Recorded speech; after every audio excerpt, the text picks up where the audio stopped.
And hello, everyone. Thank you for coming tonight.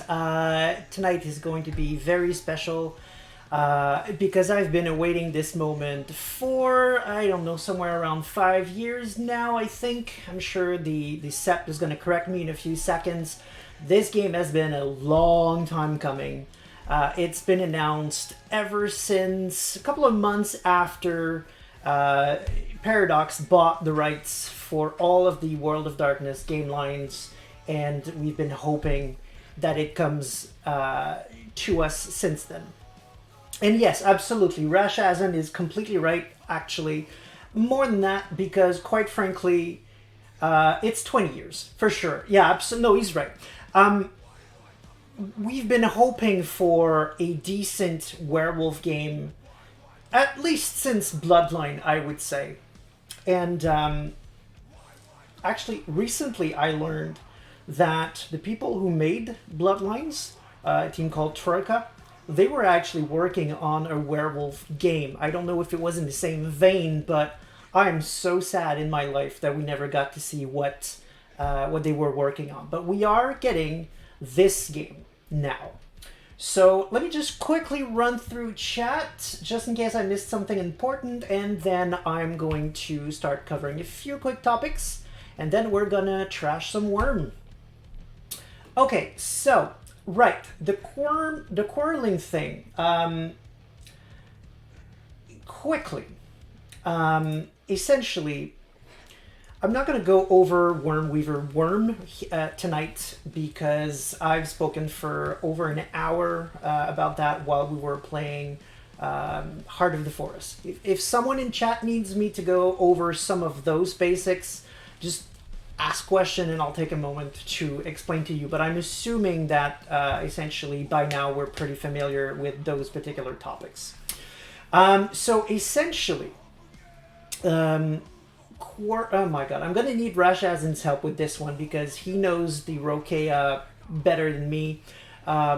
Essentially, under the sea, there are equivalent spirits. The book goes at length into trying to convince us that they're not actually aspects of the Worm Weaver in Wild, but they're aspects of the Worm Weaver in Wild. They're just essentially their aquatic equivalent. And Quarrel, if memory serves, is the equivalent of the Weaver, and her theme is octopi, tentacles, all of that kind of good stuff. There's also everything that is fish-based, that is associated with... Okay, I'm wrong. Okay, Rashazan's correcting me. Thank you very much. So, okay, Coon is wild. Thank you. Coon is the wild, and if memory serves, those are the fishes. Which means crustaceans. That's right. Crustaceans, shrimps, crabs, that kind of thing. Those are the Weaver, which is called Sept, under the sea. And then we've got Quarrel, which is the worm associated with everything with tentacles. Thank you very much for correcting me, Rashazan. And I'm not going to go too much into that because that's got zero influence on what we'll be doing tonight. But I would play the fuck out of a Rokea game. I would stop having a life and just play this game forever until I die if they made a Rokea game one day. Yeah, but that's never going to happen, so thankfully I get to live, which is a good thing. Other than that, there was an issue with sound. I think someone commented that it was super soft. Is that accurate, or can you hear the game just fine? Because there's going to be some dialogue tonight, so it's important that you can both hear me and the game well. So please, Sept, I'm counting on you all to let me know if I need to raise or adjust in any way. Okay, so they're saying it's good. All right. Right. Other than that, we seem to be agreeing that the intro is sick, which I really, really agree. If nothing else... I'm already happy. Seriously. I've heard comments on the game. I'm approaching it with an open mind. But if nothing else, they really frickin' nailed the intro there. My only gripes with the intro is that all of the wolves seem to be same pelt. And it looked at a glance like it was all Children of Gaia pelt, which is a bit weird because obviously they're not all Children of Gaia. I've heard There are red talons, glass walkers in that pack, and of course, the main character himself is Fianna. So the pelts were wrong, but that's really nitpicking from my part, just because I happen to like the different pelt colors and being able to recognize a tribe based on that. That's something I find that's very cool. So, turn on. Oh, right. Chat wants me to turn on Navy. I'm gonna do it just for now while we're in this menu, but I'm not gonna have Navy on while I'm in the game because that's gonna annoy me, and also because it doesn't really make sense in the context of Werewolf. There's a gift that exists that's called Fairy Light, but it's not something that's permanent, that it's just gonna follow you around. As far as I know anyway. I admit I'm not a super pro in the Fianna gifts. I've never actually played Fianna myself, so maybe it's always on, but I doubt it. And it's not gonna help us stealth anyway, so I'm not going to keep it, but in the menu, I don't mind. The game sound seems to be recorded pretty low from what experience. Okay, so if you can't hear the dialogue when we start the actual game, just please let me know, and I'll adjust it as we go. So there were a couple of things I wanted to cover before we got started tonight. Very quickly, I wanted to present myself again, just because I'm assuming we might have... Well, first of all, we clearly have more people than usual tonight, so thank you for everyone who's joining us. You're all people we've seen come and go in the past, I don't know, about 4 months I've been starting these streams now. So it's really cool to see all of you on at the same time. It makes me all warm and fuzzy inside. But I'm also thinking there might be other new people joining us tonight that have never been there before and have no freaking clue who I am. So my name is Yoden, and I stream World of Darkness video games, for which I do deep lore as I play. So when there's some new thing we've never seen in regards to the World of Darkness, I pause the game and I take a moment to expand on it, just so that we can go a bit further, because a lot of these games are a bit on the surface in terms of lore, which I'm told is the case in this game as well. So we're probably going to have a lot to cover there as well. I do videos on YouTube under the Retrovox Gaming channel, which here's the link if you want to take a look at those videos. And my latest video actually just came out today. It's my review of the tabletop role-playing for The Witcher, which is pretty sweet. So spoiler alert, I liked it. But please do check the video anyway. Other than that, specifically to Werewolf, Werewolf is my jam, plain and simple. I have loved this setting for 20 years. I started with, like a lot of people, I started with Vampire, and I really loved Vampire, but a couple of years after that, I fell head over heels into Werewolf, and my life has never been the same since. I've ran several LARPs over the years. Many of them lasted for several years, and one day I hope that life gives me enough free time to do it again, but that's not going to be anytime soon. I also had the pleasure of consulting on the game Heart of the Forest about a week or so before it came out. The devs wanted to see what I thought of the game in terms of Werewolf, if the feel and the themes fits, if the lore worked. I don't think they had time to change a lot of things based on my comments, but it's something I did. So and I do the same also with the lore videos for the Primogen. Whenever he works on a Werewolf video, I usually see the script just a bit before they come out, just to nudge him in case there's a little thing that may not have been common knowledge, and then he does what he likes with the knowledge. He includes it or not, that's completely up to him. If you don't know who the Primogen is, that's another link I'm going to give you, because he's awesome. He does among the best lore videos as far as I know, because I love lore videos. I watch several of them, and I really like what Primogen does. He mostly focuses on vampire, but he does a bit of mage, a bit of werewolf as well. He's pretty cool. Does all kinds of actual plays as well. So check him out if you don't know who he is. He's definitely worth looking into. So that's who I am, and thanks for coming. And tonight we're going to be playing this game, which is called Werewolf the Apocalypse Earthblood, obviously based on Werewolf the Apocalypse, a tabletop RPG. As I said a little bit earlier, I'm going to approach this game with an open mind because I've had a lot of comments over the past week on the game, both positive and negative, and I'm approaching it... Oh.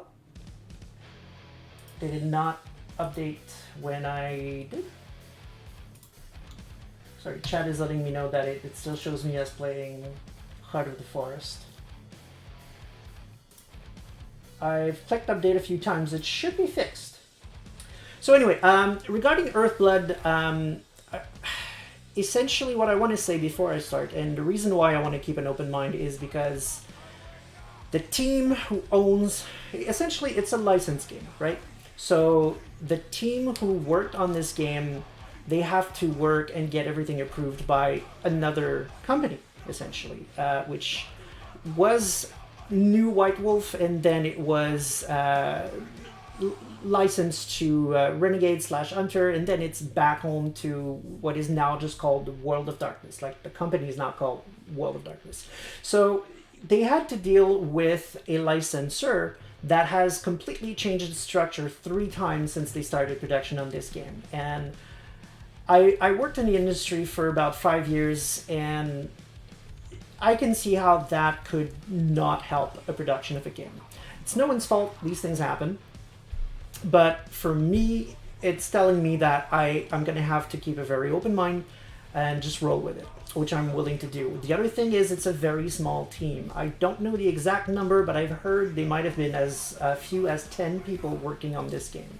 So I'm approaching it with the mindset that this is not going to be a AAA game. This is going to be a AA game, so it's going to be rough around the edges. I expect not the best animation, not the best transitions, less polished than a AAA game, but I'm expecting that it's probably, at least I hope, going to nail the feel of Werewolf. That is what I want this game to do, and if it does that, I'm happy. I don't care if there's not even lip sync or whatever. If it nails the feel, I'm happy. Okay, so let me just go back quickly because chat is active tonight, and that is awesome. Isn't Sandstorm the Australian tribe? Bunyip is Australian. Yes, exactly. Bunyips are the tribe that's in Australia. They don't exist anymore, though. They got wiped out in one of the 2 times in Garou history. In Garou history, where a minion of the worm has convinced a Silverfang to start a stupid war and destroy something that was good and Gaian and should not be destroyed. The first time is this little event you may have heard about called the War of Rage, and the second one is the War of Tears, which is when they literally wiped out the entire tribe of the Bunyip. There's also the War of Shame that happened in Asia, and for once was not the fault of a Silverfang. That's when they killed, by the way, I don't remember the name, but those were the Werepandas. They got wiped out in that war too. War has not been good for the changing breeds. Okay, so maybe Sandstorm is more for Silent Strider. Yes, right. Okay, I'm just going to go back to the bonuses thing here. Essentially, we can change a couple of things. I looked at the various pelts, and the one that I liked the most was the Sandstorm, so I decided to go with it. I don't mind the black one here. I could go for that as well if chat prefers this one. I'm going to stay on this screen so you can decide. The burgundy red for the jacket is non-negotiable. That's just happening. As for the glyph, well, if I could see it, I would choose, but It's kind of what I meant with not AAA, potentially some polish missing, because, I mean, you can choose something that you can't see. I mean, that's fine, I guess. But since I'm a Fianna, I'm going to honor my totem, and I'm going to go with, well, it's not stag, but it's close enough. Yellow eyes, dark pelt with sleek appearance. I'm not sure what we're describing here. Oh, okay. Striders are more darker pelt, if I recall correctly. Right. Yeah, no, Striders would be... Sorry, that's not... Oh, gosh. Yeah. I guess the Iron Coat is the closest to the proper Strider, but the problem with the Striders is that it goes beyond color. The Striders have an entire physiology that is slightly different. They're more jackal-ish than wolfish. So it's really less of a pelt and more of an entire bone structure that's different. But, I mean, yes, they're sand-colored as well. Color is there, but there's more to it, is what I mean to say.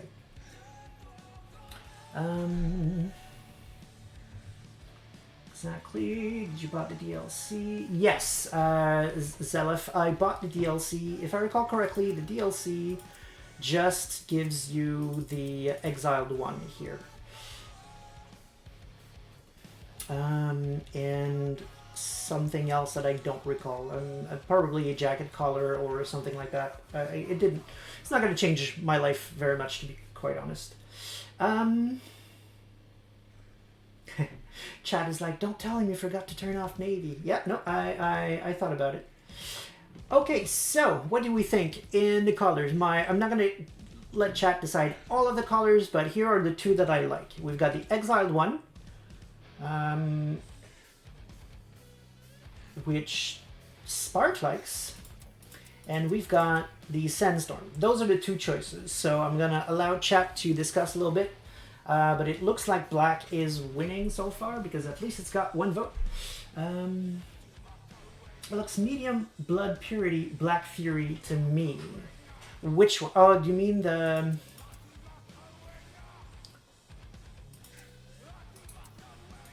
I'm sorry, just trying to figure out which one is Black Fury-ish.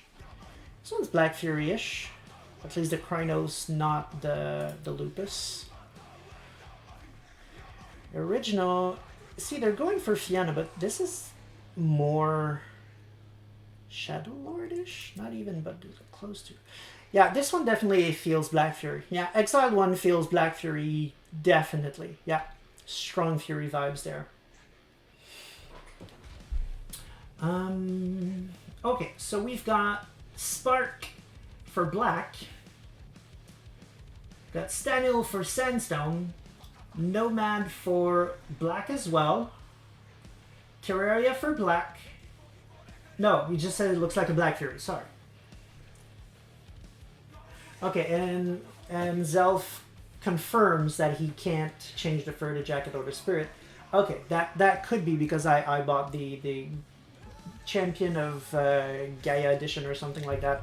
I mean, it's Werewolf. Of course I was gonna pay the full price. Okay, so we had... Okay, we got 2 for Sandstorm. So Jean and Sanil for Sandstorm. Spark is for black. Nomad is for black. So we got a tie, people. We gotta fix that tie. So whoever votes next between Sandstorm and Exiled one breaks the tie, and that's what I'm going for. And anyone votes decides right now. And we've got Rash, who has voted for Sandstorm a split second before Genome. So I know you two live very close to each other, so I trust you can battle it out outside of the stream later on. I expect, you know, some blood and some glory out of that fight. But still, Sandstorm was voted first, so as far as we're concerned, we're going with Sandstorm, which is not going to be as good for stealth, but I don't care. It's cool. Okay, I think that is enough preamble. We've been discussing for half an hour. That is way too long. Let's go start this game. I have no idea what to expect. I'm almost afraid to click play. This is a momentous occasion, 20 years in the making. Well, that's anticlimactic. This is not even starting. Okay, those are glyphs. Story, I think. That's a glyph for story. Oh, apparently I have to wait. Yes. Okay, cool. No, not a problem. Chat wants to know what the glyphs are, so just give me a quick second. I'm just gonna go get my silver record and translate them.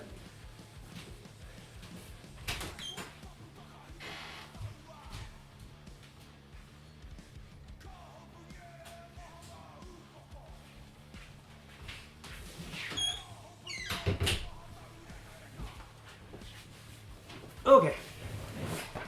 Always happy to oblige translating glyphs for the chat. I just don't know them by heart. So let's see what we can get. If Stanil is still around, she's extremely good with those things. Let's see what we've got. I'm expecting those are probably something simple like glory and stuff like that, but I could be wrong. It's been a while since I've dabbled in those. No, they're not. Glory, honor, wisdom. This one here is Gnosis.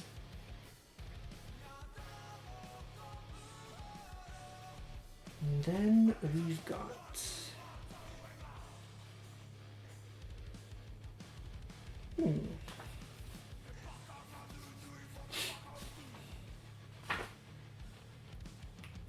And there we go. Stanil as just out of memory, just like that. Boom. Story, travel, and spirit, I guess. I'm not sure it's just travel because this is part of the travel glyph. That's why it's in the Strider glyph. This is definitely Gnosis based on what I've found. Okay, I'm going to keep looking because it's not just travel, I think.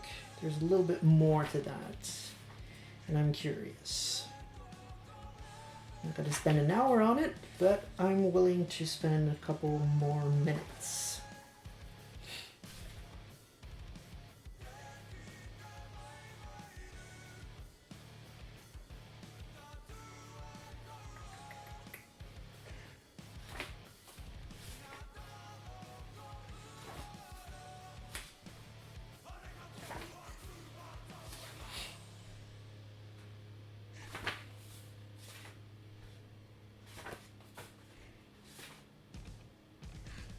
Okay, it's not travel. This is the glyph specifically for road, which is often used to represent traveling. Just not, it's not its only use.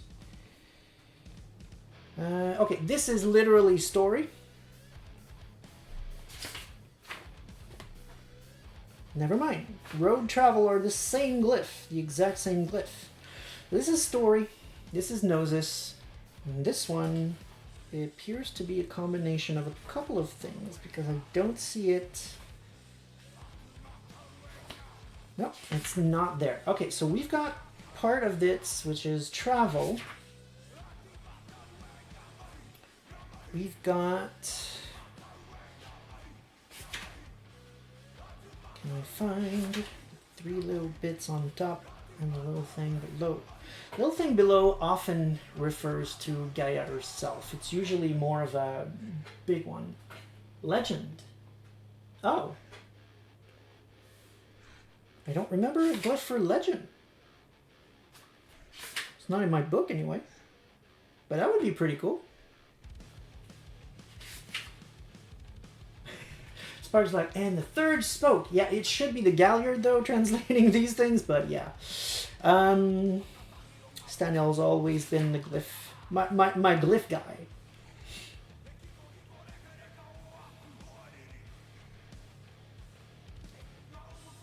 I don't see the 2 things, the 3 things, sorry, on top, or the little thing below. No, Gaia's on the other side, actually. I'm wrong. It's not Gaia.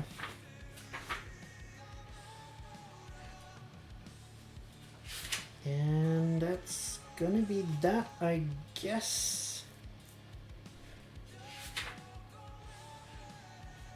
Alright, I don't know which one it is, but I'm going to go with Legend. I like it. So let's assume it's Legend for now. Maybe while we play, someone's going to come up with the actual translation.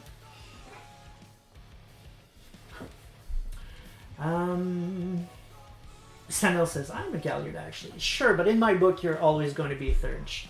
Terraria says, by the way, I recommend hard mode. If you're even half decent at beat 'em up games, normal is super easy.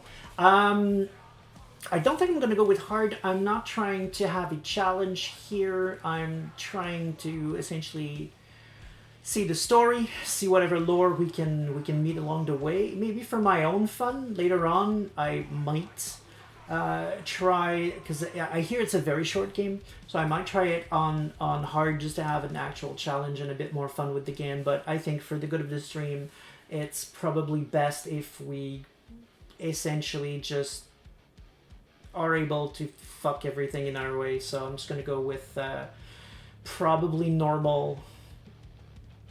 Easy might be too much, but probably normal. Right, okay, so chat seems to be agreeing with me that despite what Luna says, Stanil is a Thurge. Alright, okay, so we said story, we've got Gnosis, and we've got, you know what, we're playing for story, so we're choosing this. Let's go normal.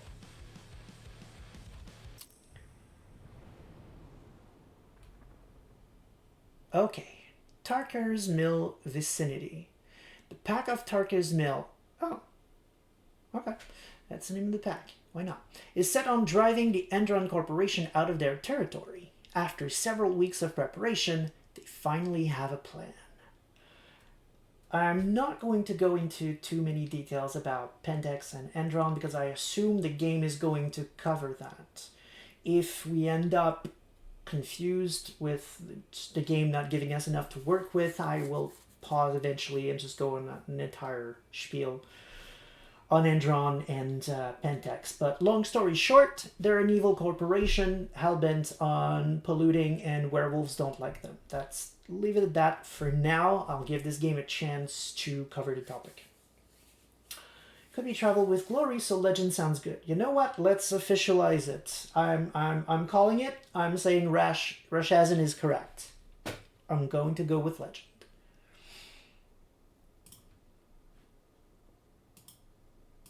Okay. Clicks don't work, people. The Wild. The Weaver. And the Worm. Not sure about the voice, but I love the visual. Forces from which the world Gaia springs. The Wild is creation, formless and abundant. The Weaver shapes, making order out of chaos. The Worm, whose purpose was to destroy the old, to make room for the new, went mad. Now, a force of corruption, feeding on greed, malice, and hate. It ravages Gaia. It's actually through its unwitting pretty good. accomplices, mankind. The balance between those three forces is long gone now. Insidiously, the worm gains more and more ground every day, vitalized by the damage humans have brought to the earth. We, the werewolves, remain, born of man, beast, and spirit. We are the vindication of Gaia and the Wild. No, that's not accurate at all, actually. But the first part was that they don't work for the Wild. The Book of the Wild takes a lot of effort making sure we understand they're not affiliated and the Wild has nothing to do with the werewolves. But everything else they just said was a damn good recap. All right. They should be ready.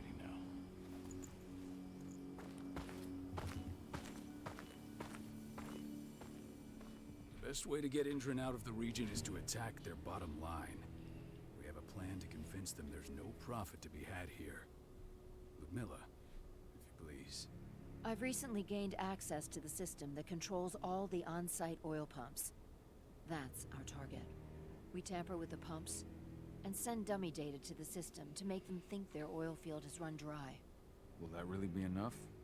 According to the internal files I got my hands on, they treat unprofitable sites like gangrenous limbs. They'll give this one the chop right away. Okay. Just to clarify, werewolves tend to help the wild a little bit more because out of the three, it's the weakest one.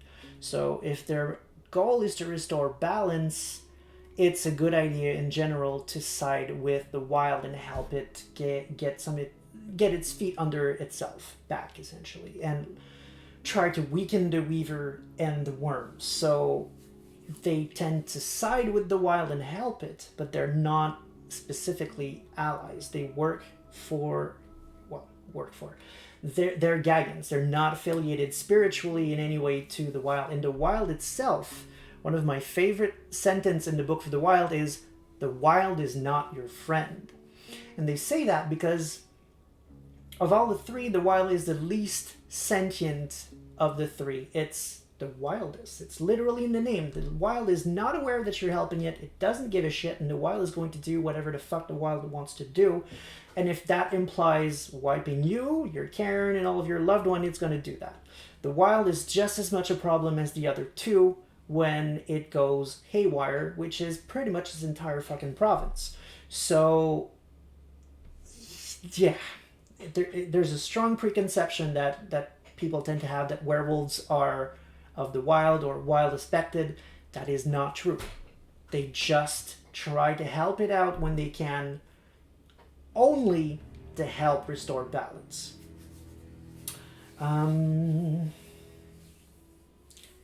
Terraria says, I've only 2 hours left, so I can say if the game later explains something. Oh, so, okay, you're not done with the game. You've got about 2 hours left to play, or you're saying you're leaving in 2 hours? Not sure about that. And that is going to be a constant mistake. Oh, the game... Okay, throughout the game they say that. Okay, that's... I will live with it. Then again, could be a retcon. We don't know what's going to happen with W5. Maybe in W5 they decided to go with it and just ignore what I just said. It's possible. I expect, quite frankly, W5 to change the status quo quite a bit. Don't know why. It's a feeling that I got. I'm thinking we're going to have some pretty big changes in terms of the cosmology and things like that. We'll see if I'm right, but it's a feeling that I have. Okay, so plan is good or it seems too easy. Hell yeah. Trying to do some pipe wrenching against Pentex is never easy, so I'm going to go with that. I don't know.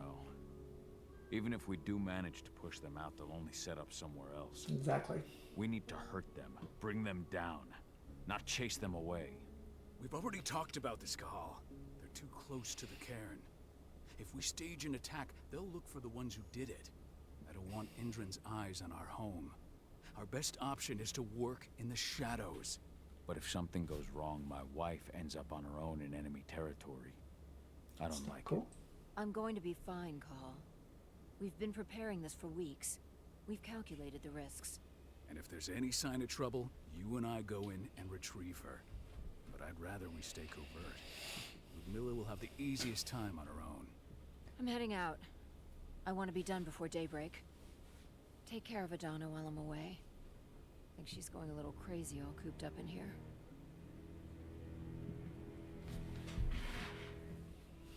We're here for Gaia, or she worries about her daughter, which is fair, but at the end of the day, we're kind of supposed to sacrifice whatever we need. Because these are veteran werewolves. We're no longer in Heart of the Forest, where we were a complete newcomer that didn't know how the game is played, essentially. So these people, they know how to play the game. They've been there for a while, so gonna go for this. It's our duty to be here. She needs to learn that it's hers too. She's just a teenager, Cahal. We were young once too, remember? Take care of her while I'm out. Love you. See you soon.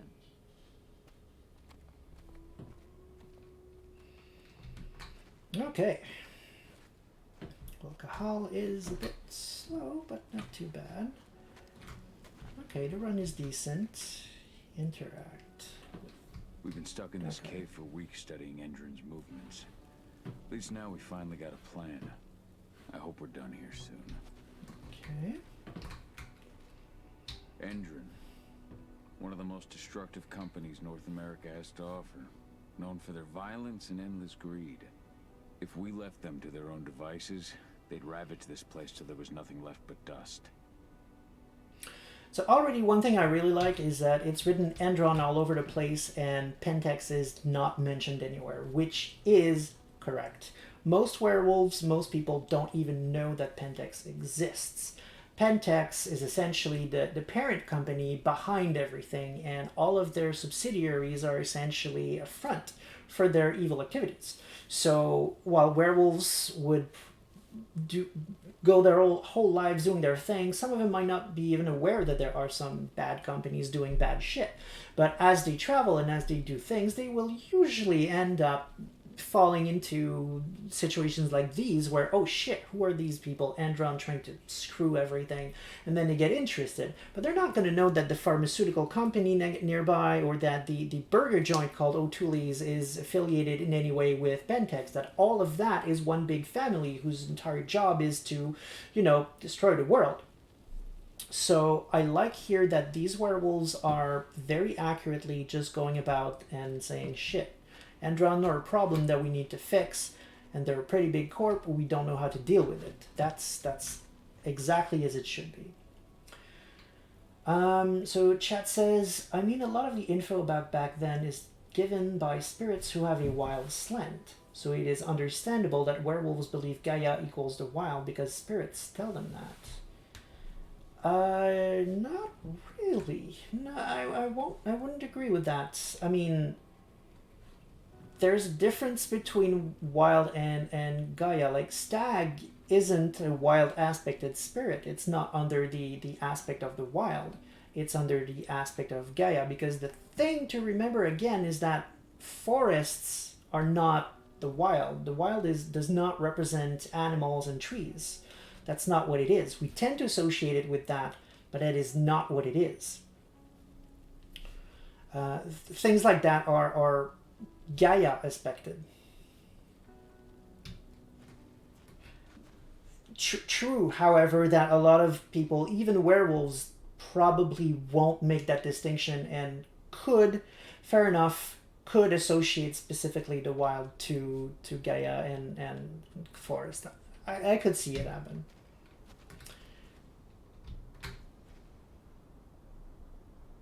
Sure, but I mean, Teria says all spirits are creatures of the wild because the wild created spirits. The substance, ephemera, is of the wild. True that every spirit are made of wild stuff, but that doesn't mean that they're... In the spirit world, there are things called broods. Any spirit is in a particular brood. There are 4 main branch of broods: Gaia, Wild Weaver, Worm, and under them a particular spirit will have its own breed. So for example, Stag has its entire brood of spirits under it, and he himself is under Gaia. It's a question of a hierarchy. Spirits are pretty big on hierarchy. Jagling, Gaffling, there's one I forget, and then Celestials. So they're made of spirit stuff, which is, that's correct, the province of the wild, but they're not under the wild per default. Rashajan says it's a question of balance at this point. A pure forest has a good balance, which is a lot more than most places with human influence.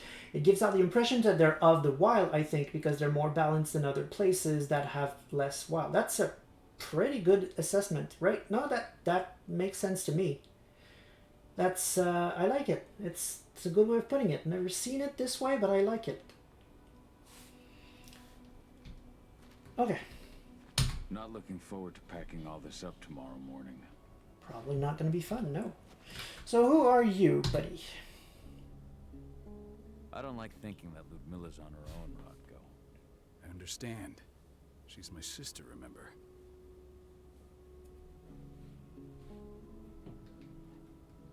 Okay. I'm not a huge fan of these things. Like, Heart of the Forest did that a lot. Like, they put you in a situation where you have to talk to someone, but you have no context. Like, you should have sent me too. To do what? Where? Who is he? And who's Rafik? I don't have enough of a reference to have a say in this conversation. Let's say me too, I guess. I should be out there with her. I gave it a lot of thought. Her chances of success are better if she's alone. It's as simple as that. If things don't go as planned, you can tear through as much Endron scum as you like to get her out. But for now, we stay put. Go. Rest while we wait.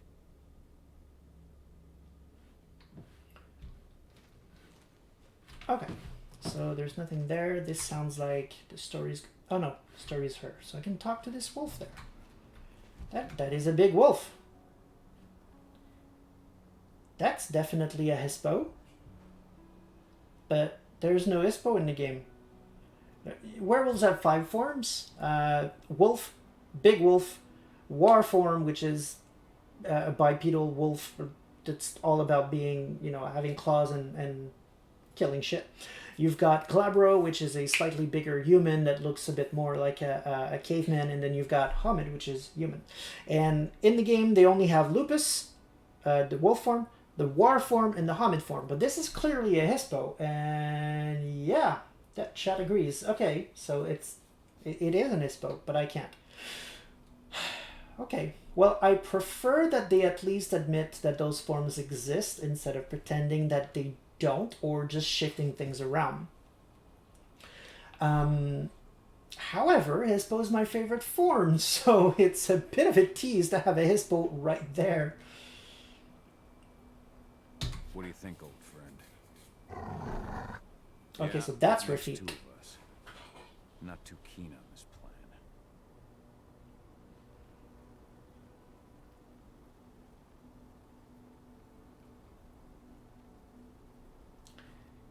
Okay, chat is now arguing a little bit. They're saying it might be a very large wolf because wolves can get pretty large. I don't think it can get this large though, but yeah. To be completely fair, a Hispo would be larger than that, beefier to be frank, and a bit longer probably. Although it's sitting, so maybe if it was walking around, we'd know better. I guess we'll have to try and compare when we are in Lupus form. I don't even know how to shapeshift yet. I guess the game will show me. I'll try to get next to it in Lupus.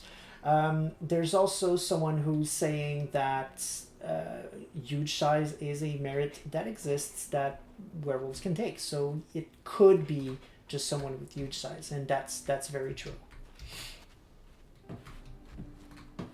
Okay, I don't know who you are yet, and I can't talk to you. So that's not helping me know who's who, but that's fine. Just trying to get to know his pack, and I assume that's not a good idea. I guess the game will introduce them properly later. Got everything squared away? Not a lot to square away. All I'm doing is pressing a button once Ludmilla gets me hooked up. Still got a ways to go before I can do much more than that.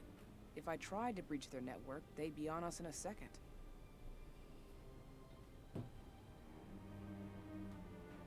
She already did her part, but clearly she didn't. So once again, I don't have enough information or general understanding of the situation to... I don't know. Chat is still talking about Lupus, saying that they'd be more muscular, which I agree, and bigger claws, which I also agree. Bigger jaws as well. Essentially, the Hispo is a prehistoric wolf, right? But they're pretty damn big, almost at a height with a human, and they're really beefy and look more dangerous than what this doggo did.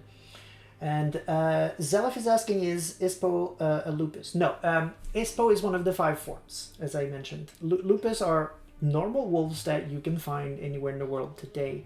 Hispo are much larger, once again.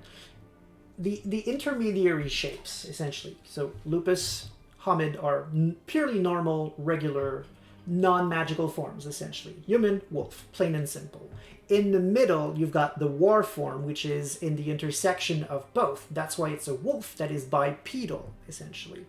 And you've got the intermedial forms, which is the Hispo and the Glabro, and those are essentially halfway to being Krynos. So the Homid has some animalistic feature.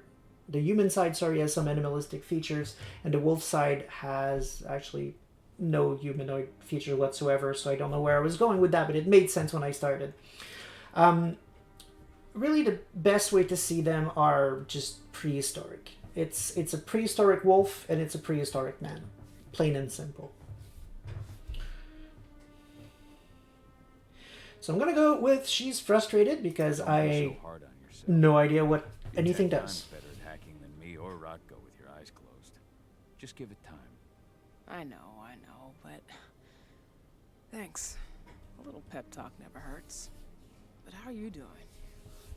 Talk to your daughter yet? No, not yet. I'm just heading her way. Apparently oh. The person I could not talk to was my daughter. Okay. Hey, how you doing? I'm bored out of my mind. There's nothing to do here, and it's wet and miserable. So, okay, so she's a teenager. She's the one earlier that we were talking about when I was making my choice about she needs to learn to sacrifice for Gaia and stuff like that. Okay. So she's definitely here to learn. We're not on vacation, 80. We're here for Gaia, for the cairn. And you're here to learn how we do things. I know, but couldn't I have learned how we do things back at Tarker's Mill? It's not like you've got me helping out with the mission or anything. Try connecting with the spirits. Feel their presence around you. The pain Indran's causing them. That connection makes you a Garu. I'm trying. Believe me, but I just can't. Don't worry. It's always harder before your first change. And if the change never comes, if you're human, like your mother, that's fine. She may not feel the spirits, but she's the finest infiltrator we have. Why didn't you go with Mom anyway? She's all alone out there. If something happens to her... I wish I could have. But Rodko wants us to keep a low profile. And there's no one better at that than your mom. Rodko's a dumbass. Hey, that's your uncle you're talking about. And the leader of our pack. You know it's his job to make those decisions. Everything will be all right, don't worry. Try to focus on the spirits. We'll be leaving this place soon. Okay, this is pretty interesting. So this pack is clearly using their kinfolks for more than just, have a job and make money and things like that, which is much closer to the feel we have when we read books like Kinfolk, the Unsung Heroes. In a lot of games, Kinfolk tend to be really relegated to the backgrounds. But in Unsung Heroes, they're meant to be much more in the foreground. It's the book about making them playable, right? So they're much more active. They do infiltration. They go on missions with the werewolves and things like that. I didn't want to go into all that kind of detail when I did my episode on the kinfolk in my Visions of W5, because that would have taken a lot of word count on its own. But that's kind of what I meant. Having this feeling of cooperation with the kinfolk lit right away in the core book from the frickin' start, not in a book that is going to come out at some point that makes people realize, oh wait, actually kinfolk are useful and they can do things. Yes they can. Please, Jesus, make them actual characters, not just the person who waits at home and cooks you dinner. Have kinfolk have a personality and interact with the werewolves, please. This is cool. I'm liking this. usually there's good reason why werewolves don't actually bring them specifically in the field, and this sounds like what they're doing. Like, she's not ready, she stays in the back, that's fine, we're going to protect her, and they're all being very protective of her. That's the right field so far. This is good. Shit. Cahal, wake up. I'm gonna need you.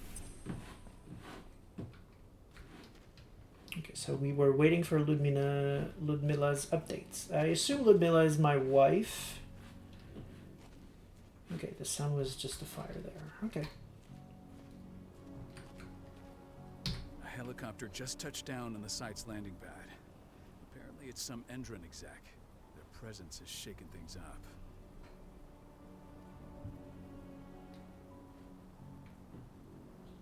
Tell me Ludmila's okay. She's okay. They've still got no idea she's on site. But their guard patrols have changed, and certain areas are locked down. And that includes the one Ludmila's in. So what's the plan now? The mission's sunk. Go in there, get her out, and wait for things to quiet down. But to get her off site, the locked-off areas need to be manually unlocked.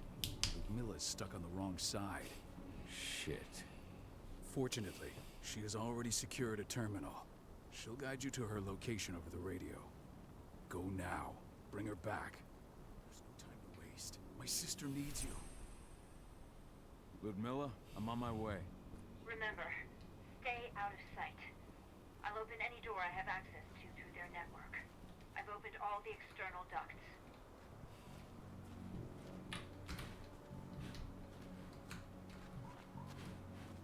Damn, we're a bit close, but okay.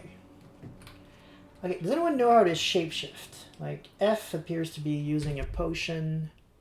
Skills. I'm not going to go there yet. The lupus. Okay, yes. Proceed to shift. Haha. Haha. Damn it. Bad game. Bad game. Won't let me shift. Fine. We'll compare sizes with the Hispo at a later time. Okay. Nope. Oh, come on. The lupus. Proceed to shift Cahal into his lupus form. The size and speed of the lupus allow him to sneak in many places without being noticed. But the lupus can't use technology, and if seen, will cause humans to react. That's fine. Where did Wolf go? There we go. We're much smaller. Not much smaller, actually. Little bit smaller. We're also lower, so maybe that's just an illusion. No, we're smaller. We're definitely smaller. Okay, Espos are bigger than that, though. They're definitely bigger than that. Ooh, yay! I can jump. Oh my god. Ooh. I'm so happy right now, y'all. I'm a freaking lupus walking around in a video game. I waited all my life for this.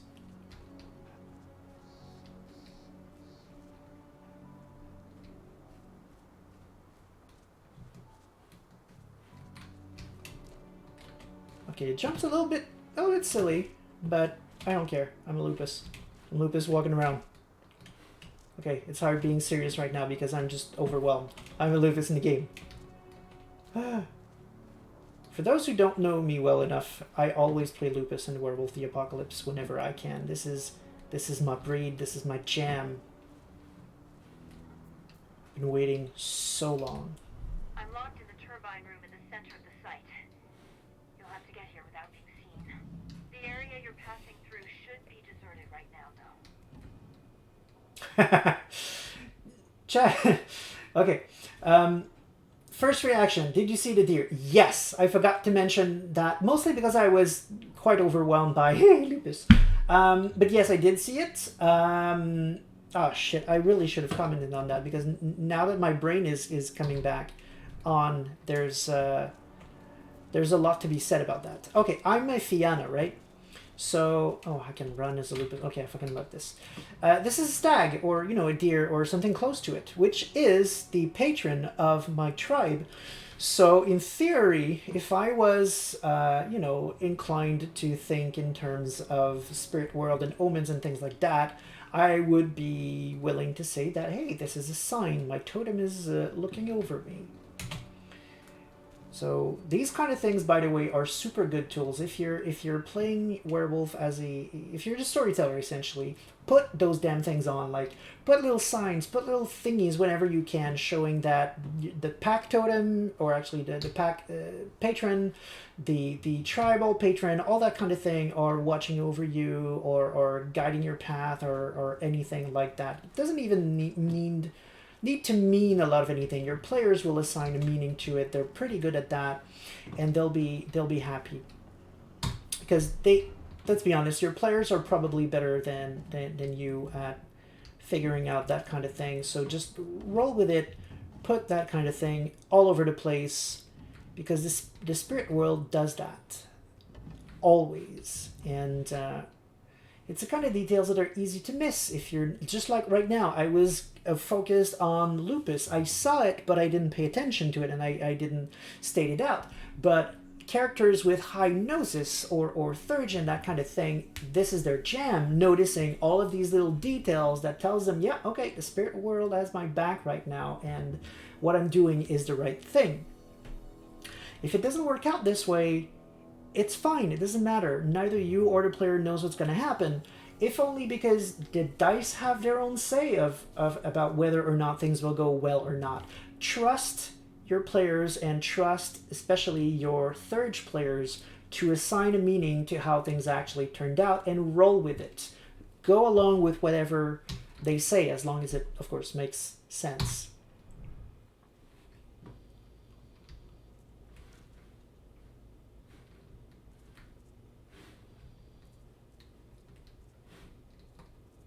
Door's locked.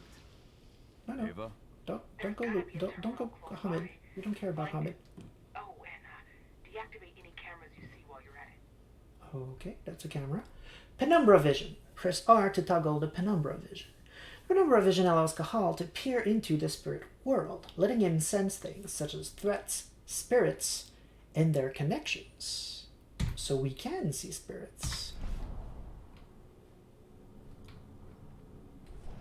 Okay, so I guess the concept is that there's a spirit in that thing, and I can track the electrical current. That actually makes a lot of sense. Like, I love that the camera itself is hard to see from the Umbra, because it really wouldn't be there. Okay, so I can use that, but this is my objective per se. Can I interact with it? No, because I have to do something. Okay. I like it. Yeah, and chat is saying, you should have played Okami then. I did. The problem with Okami is that it never fucking ends. It's a great game. I love it. But it never fucking ends. Actually, that is not true.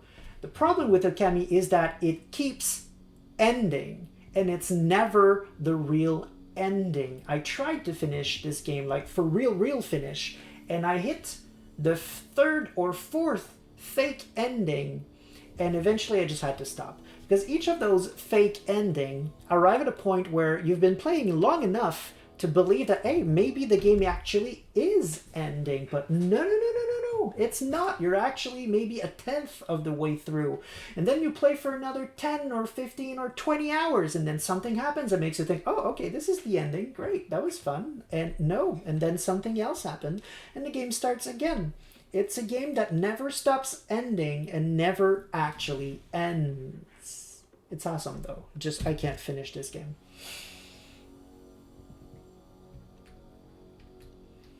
Okay. It was established that wolves can't use tech. Right, which is why I go back to Hamid. That makes sense. You need to learn to talk with chat while you play. Well, I'm trying, my friend. I'm trying.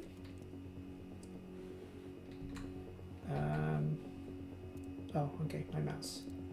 So door, no connection. Let's put a connection and remove the camera. I think that's what I was supposed to do. Right, okay, so the camera's off, and this I assume I can use. Okay, a bit on the simple side, but sure.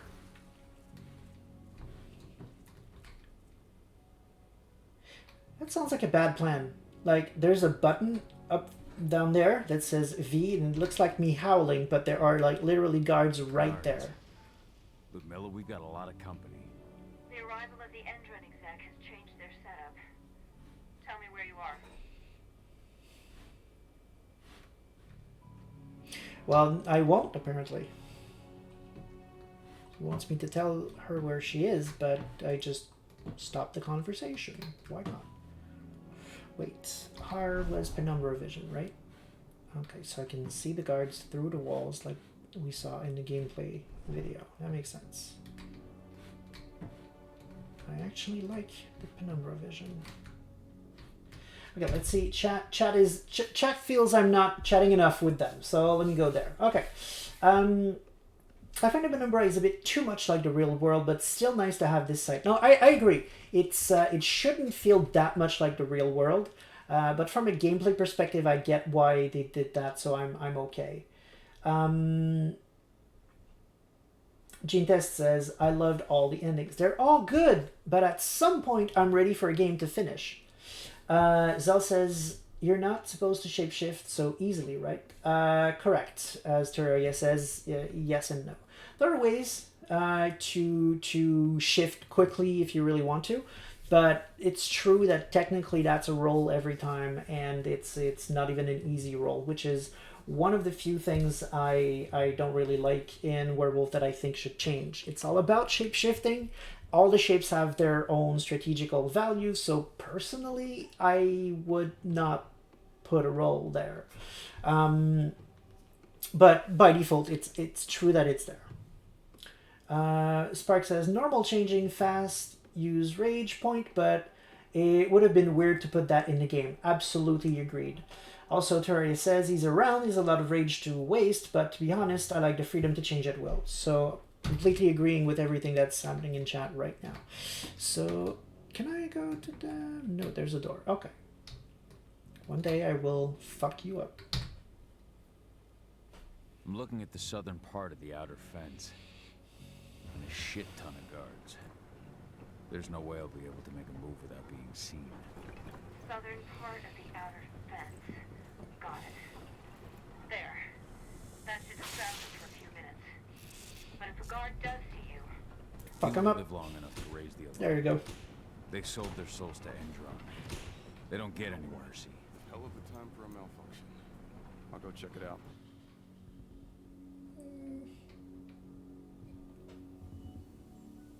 Okay. I want to say something. I get it from a video game perspective. You need to have a lot of people to slaughter. That makes complete sense. And also, maybe even Cahal really believes what he just said. It's entirely possible. But, you know, just because deep dives are what I do and sharing lore is what I do, I just want to specify that not everyone who works for Pentex and Endron are evil or bad or sold their souls or anything like that. The great majority of them actually think they're just doing their job. The great majority of people who work for Pentex have no idea that their bosses are evil or most likely possessed by evil spirits. A lot of these people just have a 9-to-5 job and they do their thing. That's it and that's all. And a lot of that has to do because Pentex would not be able to survive if it didn't play the role that they're pretending that they are, right? They're having all of these corporations, and if they were just evil all the time, they would drive those corporations to the ground, right? So O'Toole's, for example, is actually, you know, hiring people and selling burgers, and those burgers are, you know, sloppy and they're good and people like them. They're cheap and they're just greasy, sure, but they're good burgers and people love them. It's sort of the McDonald's of the werewolf setting. They're insidious in different ways. They have not so good working conditions and soul-crushing shifts and all of that, but quite frankly, we get that in real world too. I would not work in a McDonald's, for example, if I can avoid it. And sure, it's probably worse in the world of darkness, but that's kind of the caricature of it. At the end of the day, 99% of everyone working at O'Toole's are just regular folks trying to make ends meet. And it's also true for Endron. So, yes, we're probably going to slaughter a lot of innocents in this game, but from a video game perspective, once again, They need a bunch of enemies on screen, so we're just going to assume that in this particular case, they're all evil motherfuckers. Chat says, is not a capacity that only Ahrouns can do. Not sure what you mean, but if you mean spending rage to shift, no, everyone can do that. It's just that of the 5 auspices, the Ahrouns are the one that have the most rage, so they can waste more rage before they run out. Teria says they would still smell of the worm, though, more than the average human. Very true. That's very true. Rashazin says, well, that's what you do when playing it tabletop as well. Yes. Fair. Yes. Agreed. A lot of players don't like the idea, but the novels cover well how Garou don't care so much for the lives of humans.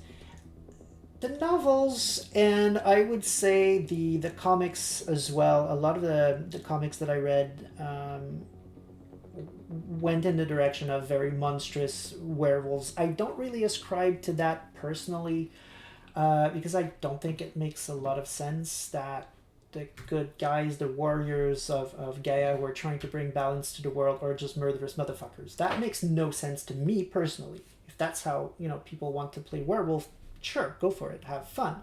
It's not my take personally. Ashashin says that's what makes the Children of Gaia special.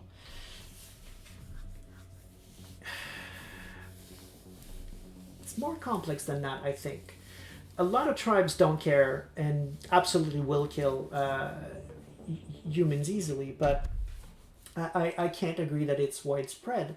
For example, one of the big thing with Margrave Konietzko, for example, one of the big reasons why his uprising in Europe was successful when he sided with the Black Furies, the Fianna, and the Red Talons over there, is that one of the things that he said was, I don't care if we kill humans.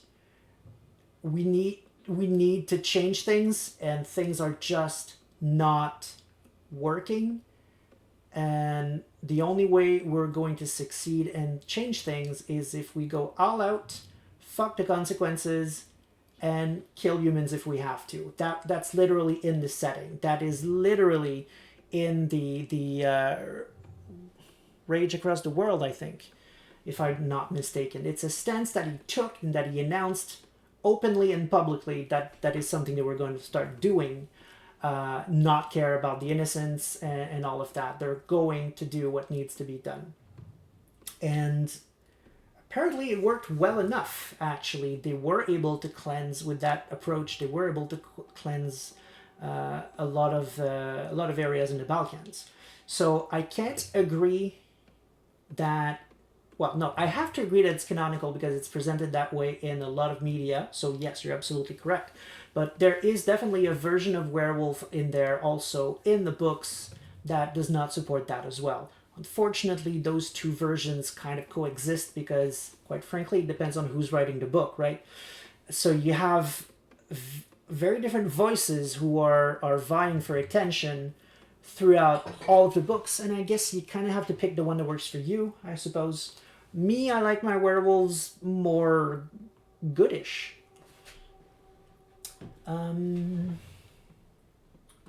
Rashajin says they're not the good guy. Well, they are. They're just flawed. There's a difference. But the pack mentality and the warrior mentality plays a huge role in that, I think, for sure. And now you're part of a race of people who value killing for glory. Not killing per se, but fighting. Going to war for glory, but yeah. I'm not saying that they go for killing sprees of humans all the time, but I don't think they care for humans much. Agreed on, it depends on who's writing the books. People in gangs easily become motherfuckers just to be part of the group. And that's very true. That's actually, I like that you said that. Because I think that would be a great way to reconcile the two visions. In the sense that I can easily see a pack go too far. I mean, I would personally say that the general impression in Werewolf is that you're trying to be balanced and you're trying to be, depending on the tribe, sure, and depending on the auspice, of course, your view on things will change and your position on humanity will change, for sure. But I think overall, if they can spare humans, most werewolf, well, not most, but a lot of werewolves will. But there are absolutely exceptions to that for sure. Like, there's no way a Shadow Lord will hesitate to kill a human if a human is on its way. And there are many places where it's stated outright that they do. Like the Get Fenris, for example, will even kill their own, for example, to respect the rule of thou shalt not suffer thy people to tend thy sickness. If someone's no longer able to fight, well, sucks to be you, bro. You should have been stronger than that. And for protecting the Veil, for example, they never trust in the Delirium. If a human sees them in Krynos, they will kill that person, whether or not it's an innocent. So there's a distinction, though, to be had between we're willing to do this and we're enjoying this. There's all kinds of gray areas across all of that.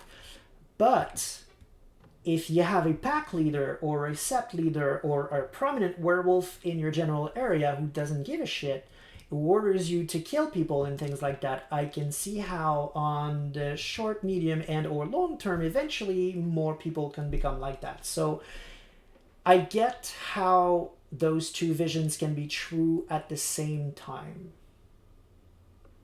I had never actually seen that angle in Werewolf, so thank you for presenting that. That's giving me things to think about. I like it. I still prefer my werewolves to be the good guys, because at the end of the day, they're trying to save the world, right? That's not to say that they're not willing to break a couple of eggs in order to be able to save the fucking world. But yeah, no, that works. Interesting enough. Back to the game, though. Back to the game, because I can be a wolf. Okay, so can I just open this? I can. There's a guard there. I can sneak by him. Trying to get a view. Okay, this guy's looking towards me. They're all looking in the wrong direction. Okay, so I can just easily sneak. That's a weird dash. I like it, but it's a weird dash. Okay, now press C again to come back. Okay. Okay. Oh, takedowns. Great. I was just gonna ask, like, can I take them down? Uh-huh. Cahal's Rage. Okay, the more rage, the more dangerous the criminals will be in combat. Okay, but how do I do them? Any idea what could have caused it? I don't care. Just want it fixed and fast. Some big shot just arrived on site. The folks upstairs want everything to be perfect.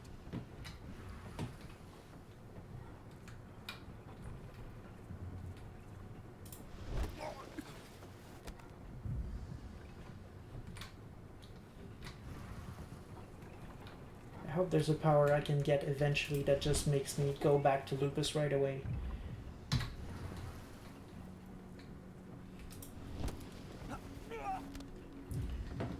I didn't think to check. Can I loot?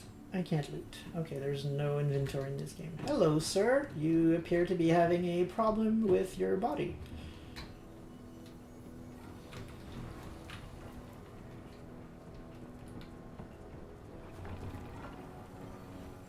Okay. Can this be opened or not at all?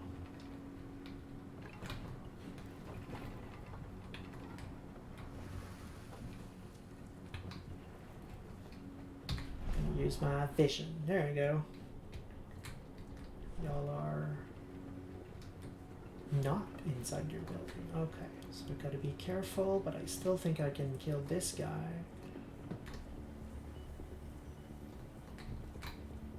I'm gonna kill everyone here first, and then I'm gonna go read up on the chat. The crossbow. Old. Right click to unsheath the crossbow and then press left click to shoot. The crossbow is one way to get rid of threats. Its bolts are limited and must be refilled.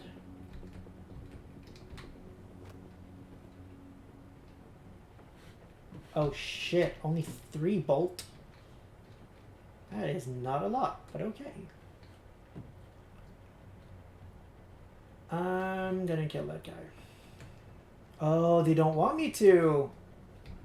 Haha, they put the thing there. Okay, fine. If you're gonna force me to do it, then fine. At least I can reload right there, so it's fine. Nice. Nice. Back to Wolfie, buddy. Back to Wolfie. Okay. That is less fine. The fact that I can't move around. I saw some glow over here, though. Okay, more bolts. That's fine. I can open that. Why are you sending me here? Oh, I could have gone to it. Damn it. Okay. That's fine. Alright, let me catch up with chat. I missed quite a bit from the look of it. Terry says, I think a killing spree not caring for human is a side effect of the overfocus on the Ahroun experience. Not all Garou are bloodthirsty, not all Ahroun are bloodthirsty either. But if you see Garou as Ahroun, of course you're going to see them as bloodthirsty because there isn't the Ragabash to redirect. There isn't a Philodex to argue on behalf of the human. That's very true. SbF says, no, not for the... Ah, crap. So I'm going to have to manually go back to Lupus every time. That's fine.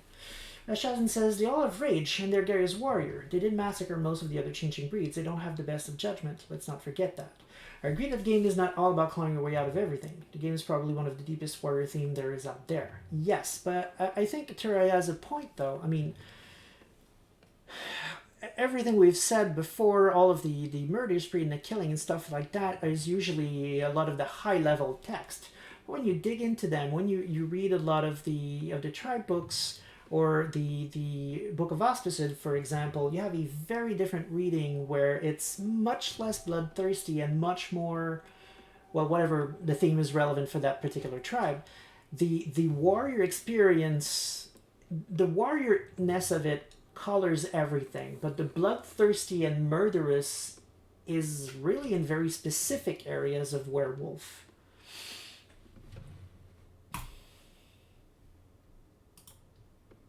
And even in these areas, there's usually some gray space. But it's definitely there, it's true, and I myself need to... Perfect. I'm not far now. Nearly at the passageway leading into it. To embrace it a little more. I have to admit, I have not embraced it much. I've been trying a lot to convince the world that there's more to Werewolf than that. So in a lot of the videos I've done, I've tried to push back against it. But nice, Sunburst software. Sunburst is another subsidiary of Pentex, but it's definitely there, and it should be included as well. My point is that both readings are there and both readings have a place, and the bloodthirsty side is the most common one, but it's not the only one. Shit! Something's following me. What is it? I think it's a black spiral dancer. He's... Ludmilla, just hold on. Fuck. Rodko. I heard. No more sticking around. We fight. Now go. I'll meet you with Rafik. I'm done fucking around.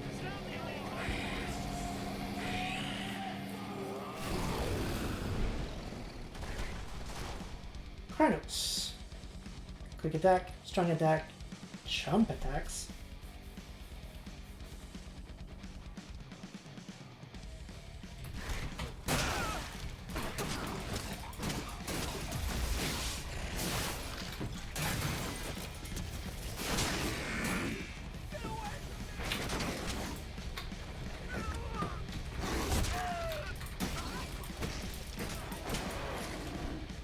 Jump. Oh, okay. I'm just bringing with me. Okay, that's cute.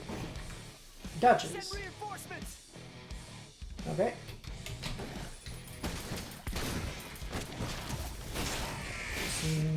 Armored.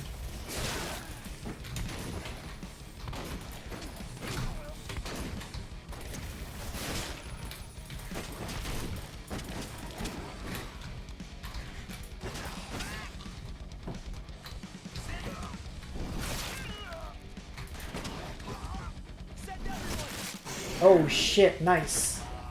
Sad the head was still there after that, but that was cool. Now, stay low. I can see they've got snipers in the next room. Special move, healing. Press 1 to partially heal the Krynos. Healing throughout a fight is important. Beware, healing consumes rage. That makes no sense, but okay. Oh, pretty good healing. Okay, that's fine. So, snipers... I can't go back to Lupus. So, special move, leap. Press 2 to leap on a guard. The leap is a special move that consumes rage. Leap on a guard to kill him promptly.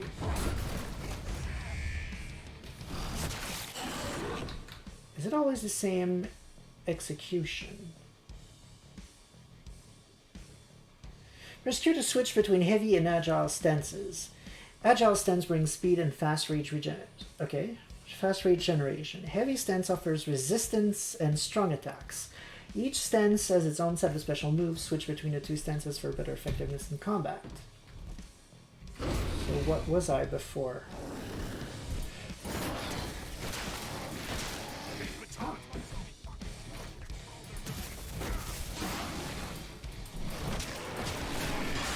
Alright, that's cute. Oh, I did a weird wind thing. I'll open that for you. Just watch out. Okay.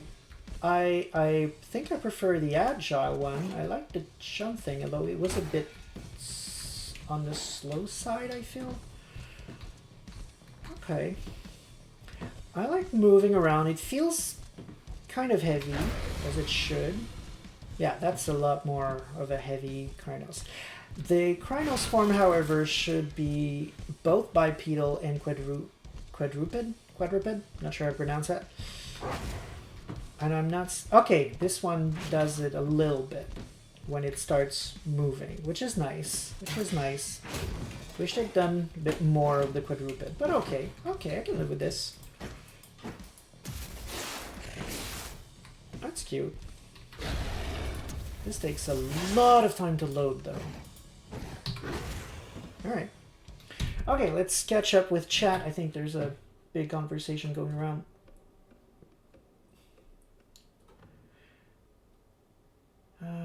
I'm not arguing that, Rash, but I'm arguing that White Wolf for a lot focuses on Ahroun and the Armor Warrior side, which brings about a lot of focus on the Bloodthirsty side. Rash answers, I don't know. Of all game I played, I usually played more aggressive characters to balance out the rest of the game. That really wasn't.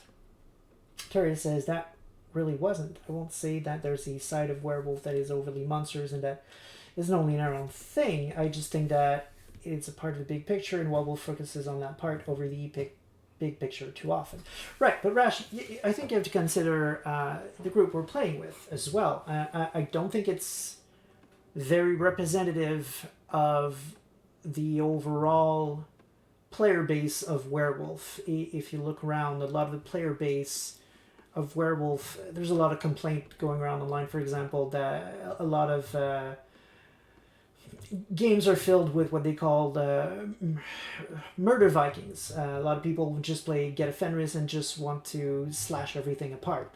And don't delve any deeper in the setting than that. The games that you and I have been into, we've both tried to delve into the two sides of Werewolf. We've both tried to do both the bloodthirsty and the spiritual, both the beautiful and the serene. We have delved into Werewolf in the way that may not be the experience that a lot of people are going to have with werewolves. Because a lot of people come into this just wanting to be 9 foot tall and fuck shit up. Which is fine. They're allowed to play that way. It's just... It's more common for people to play like that than it is to play the way you and I do. So, yes, the perspective of a lot of people is I get where Turer is coming from. That's more of the normal vision, I guess, of Werewolf.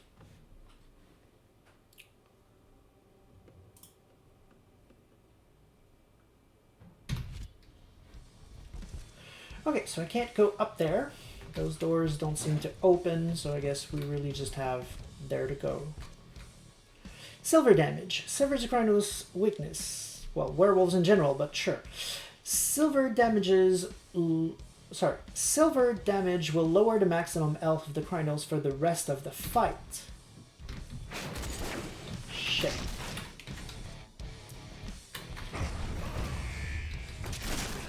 I do like the execution. Special move healing, yeah.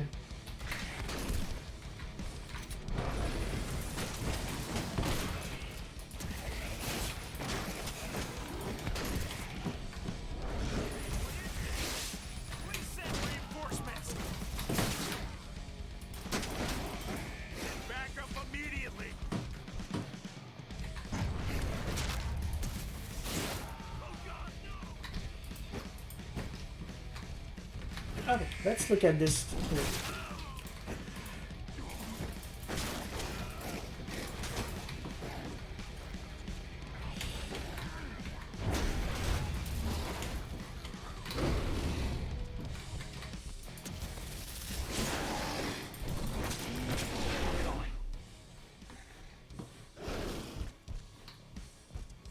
Okay, I'm gonna get the hang of it eventually.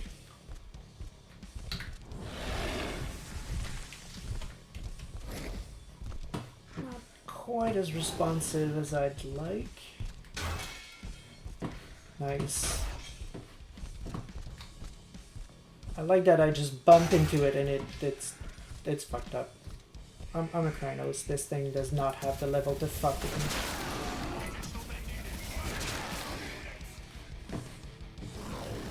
So the moral of the story so far is I can just be on the heavy stance and slash the strong attack and things will just die.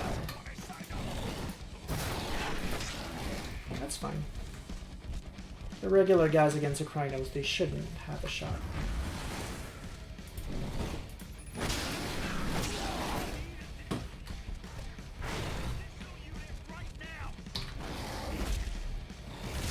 Oh shit, that's cool.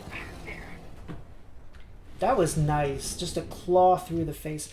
I do have to say, I wish the heads wouldn't stay there after I've squished them or bit them off, but I can live with it. Okay, back to chat. My story with Werewolf is I actually thought the Ahroun side was the only side up until a year ago. I joined the game with one with Jodin, just kinda, as I can tell people I played it, kind of thing, not expecting to find and enjoy the complexity of the setting. So I come from someone who sees a lot of people see what I saw and will never give Werewolf a chance, like I almost did.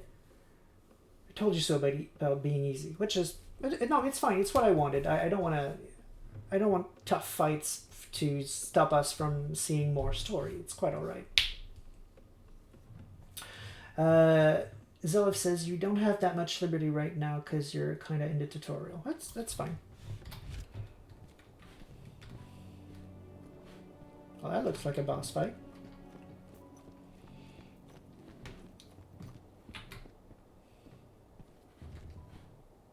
That's blood.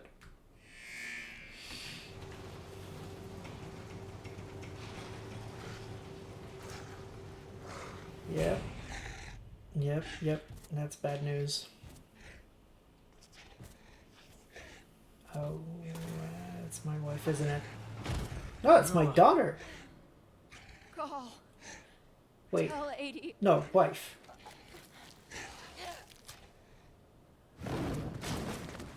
No, please, no. Nice. I like the design. The glyph on the chest is pretty cool.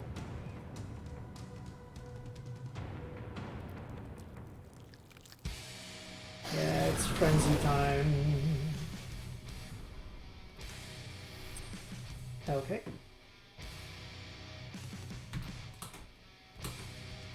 Okay.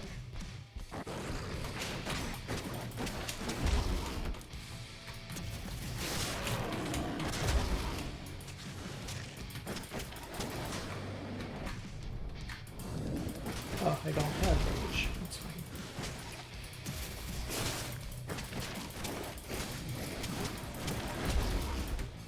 Okay.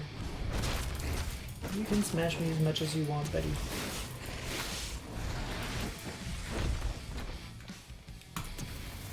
The Frenzy. Press R to trigger the Frenzy. The Frenzy can be triggered once the Fury is at its peak. Okay, that's my Fury. Okay, sorry about that, everyone.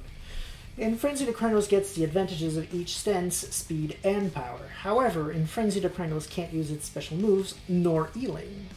Once a Fury is depleted, the Frenzy will stop. We're almost full, so we're going to take it. Oh, that literally pushed him down. Oh shit, okay, this is pretty strong. Yeah, go for it, I don't mind. You're... Execution, execution. I said E, execution.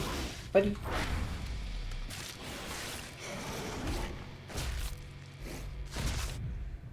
Nice. Cahal! Cahal! No. Ludmilla. It's me, Cahal. Listen to me. Cahal, damn it! No. You need to fight the Dude, rains. shift! What the fuck is wrong with your brain? Cahal, that's Rafid! Stop it! No!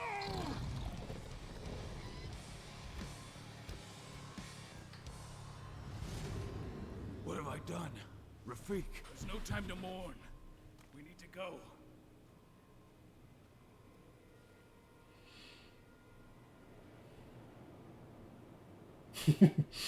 Jean's like, ex-wife, yeah.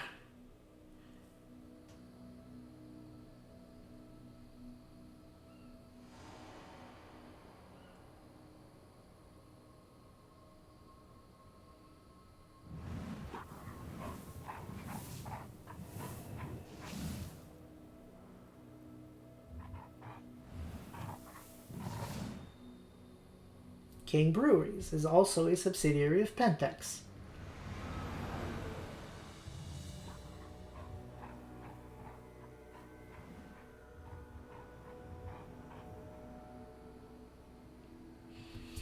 Washington State, 5 years later.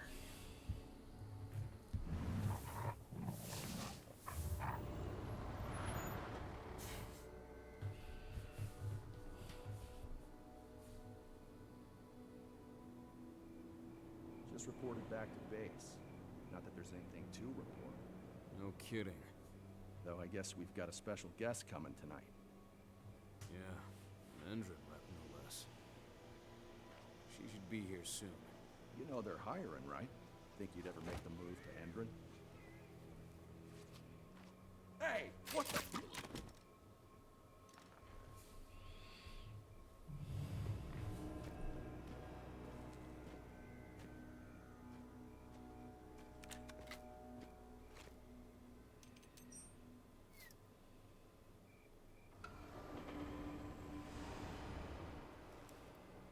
All clear, Dusk. We're good to go.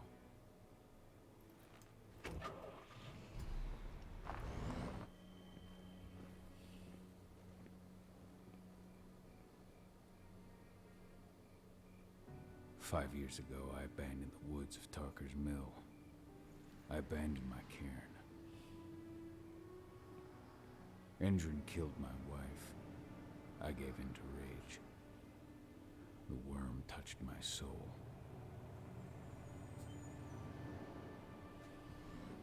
I had to leave my daughter. It was the hardest decision I ever made.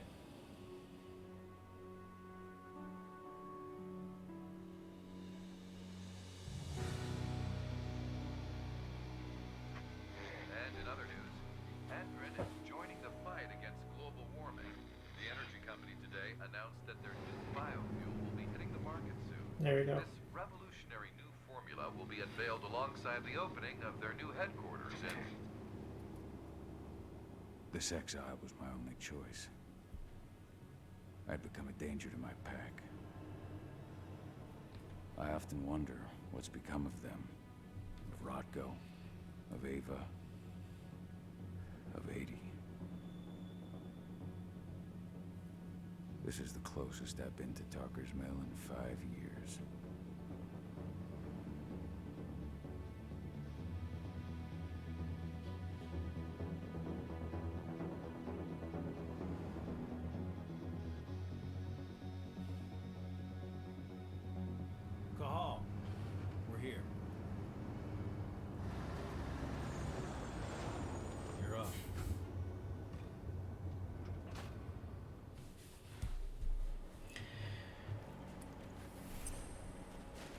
How much time do we have before they notice the guards on the outside have gone quiet?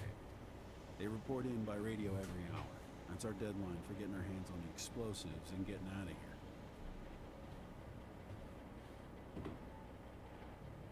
Let's go through the plan again, just to make sure everything's clear. For once, I'm gonna know what the plan is. Label on the crate of explosives intended for Endron. You do that, and they'll load us up with smiles on their faces. All you've got to do is open the gate to their delivery bay for me. I'll create a diversion while you're exchanging the labels. Got it. We'll have to play it tight, though. One hiccup and the plan falls through. We'll have you sneak around back by their storage facility. Security should be pretty thin there, especially if you go through the ventilation ducts. What do your clients intend to do with them anyway? The Weather Stormers? They're planning on blowing up a big Magadon pharmaceutical plant. Good fucking Another riddance. Pentex subsidiary. I know Magadon's methods. They're the scum of the earth. And guess what? These explosives were originally headed to Endron, another megacorp of assholes. Stealing from them is just icing on the cake. Alright. I'm off. Hey, before you go, are you sure you're up for this, man? You seem kind of stressed out back in the truck. I'm fine. Come on, we've got a job to do. Right. If you need me, I'm just a chirp away. Good luck, brother. Oh boy. Okay, we have so much to unpack right now. Okay, first of all, I love that they candidly talk about two of the major Pentex subsidiaries like they're just corporations, right? They're bad, sure, but they're just corporations. Like, they have no idea that it's connected, and that's exactly as it should be. That is super cool. The other thing that I really liked was on the radio when it said that there's this new biofuel coming out from Endron that's going to help the world and fight global warming. That's the kind of stuff Pentec does, right? As I said before, they have to play the game. They need to be credible at what they do. Otherwise, they would fall, right? So they need to be believable in terms of trying to be good guys-ish to attract employees, for example, and to, you know, look good and do some profit. What they do that's actually bad tends to be a lot more insidious than outright visibly bad. Of course, Endron cuts down a bunch of forest and accidentally has a bit more oil spills than most companies, but on paper, those actually were accident, and you know, those were actually some unforeseen issues of zoning that, oh gosh, we didn't know those trees weren't ours to cut, and that kind of thing. So they played a game to maintain credibility that they are not an evil corporation, but they actually are. I've got a lot to catch up on the chat, but there's a couple of things too that I wanted to touch on first. I understand what they did in the cutscene we just saw where Rafik got killed and there was a frenzy and all of that, but I was not a fan of the execution. To me, that was not a believable scene. A werewolf in frenzy is utterly unrestrained. It's obvious. It's just you can't miss it, and you don't fuck around with a werewolf in frenzy.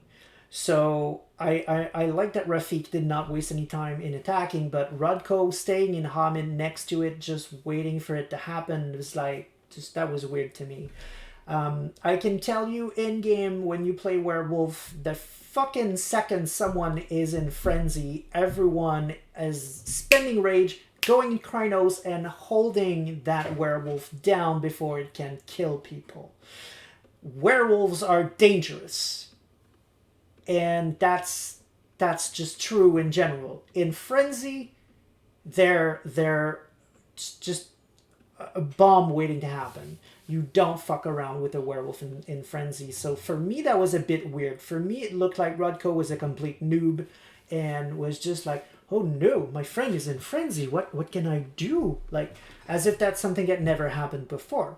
The reaction to it as well seemed a bit weird. I get that Cahal is feeling bad because he killed his friend, but I had become a danger to my pack. I mean, I'm not saying that frenzies are frequent, because they try not to frenzy, but any werewolf is going to frenzy at least once a year, if not, 4 or 5 or 6 times a year. It's not rare to frenzy and for accidents to happen. So I understand that, for example, Cahal, when he says the worm touched my soul, I assume he's referring to a mental condition, a deep spiritual depression that werewolves can go into when they lose their packs or people that are really close to them. I assume that's what he meant.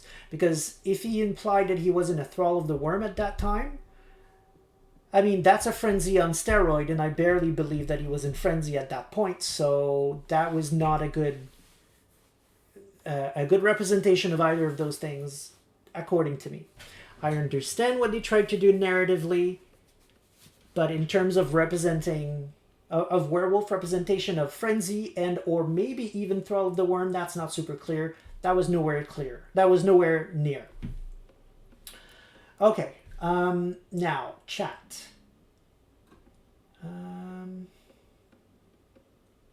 be honest, that was a very merciful BSD just killing her. Yeah, that's true. Black Spiral Dancers are not nice. For those who don't know, actually, that's right. We've barely talked about Black Spiral Dancers, even in the other game, because they're not there. Black Spiral Dancers are the one tribe who serves the worm. So they're very, very evil motherfuckers. Like, the evilest of the motherfuckers. In their own minds, they think they're saving the world too. They think they're doing the right thing. That by freeing the worm from its prison, that the worm will be cleansed and everything will go back to normal. But they're too far gone to ever succeed at doing anything good with that ideology. So yeah, the fact that this Black Spiral Dancer just killed her, that was nice of him, based on what one would have expected.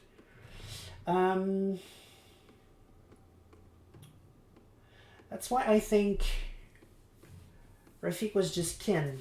Right, because if that was his lupus shape, he's... Right, nah, it could be.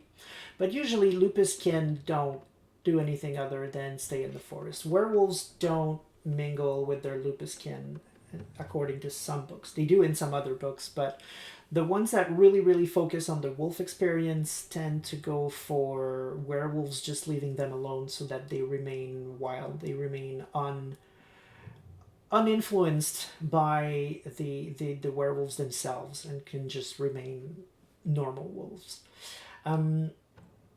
But it could be. I really don't know which version they're going with.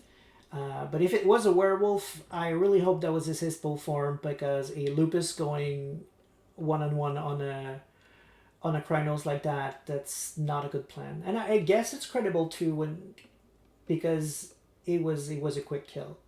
That would make sense. That would make sense. Does some werewolf work with Endron? Yes, they do. As Terraria says, Black Spiral Dancers do that. They're the evil tribe. They absolutely do work for many actually subsidiaries of Pentex. Still waiting to reveal what is in the sack I brought with that I will reveal at a certain scene. I really have no idea what you're talking about with the sack. I know you said it when you came into the chat, but I mean, do you have a bag at home, or do you have something digital? I'm super confused, but looking forward to figuring what that is. Megadon Pharmaceutical is, in my opinion, the most we aren't evil of the main Pentex. Well, yeah, outside of the Banes they can put in some of the pills, yeah, sure. I don't know if it is really Megadon that would be targeted by eco-terrorists. Fair. They would be one of the least likely for werewolves to see. That wasn't just a frenzy, that was a thrall of the worm. Maybe. But again, I barely believe that was a frenzy, so a thrall of the worm is just no. It might be, but no. And when he said the worm touched my soul, it could be that, yes, it was a thrall of the worm. And to be fair, his wife dying in front of him would be definitely the kind of situation where a Thrall of the Worm would make sense. So yeah, that works. And the Harano, it's called, the mental spiritual depression that you can have, you never come back from that. You just can't ever come back from that. So if it had been Harano, Cahal would barely be playable right now. So you're probably right. It was probably a Thrall of the Worm. It makes sense, but that was not believable to me, sadly.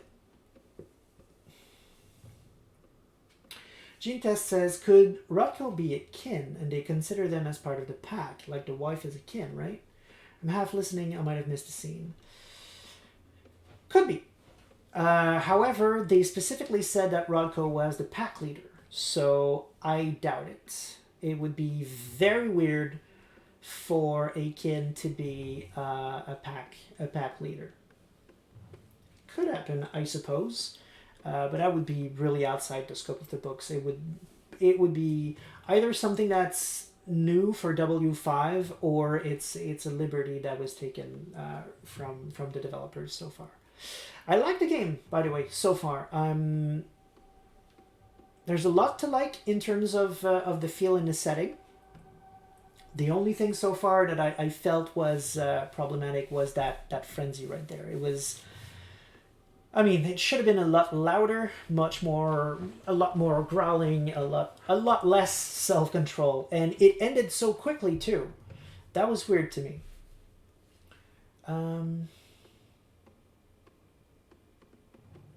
The lupus guy, I think, was kin. Yeah, I agree.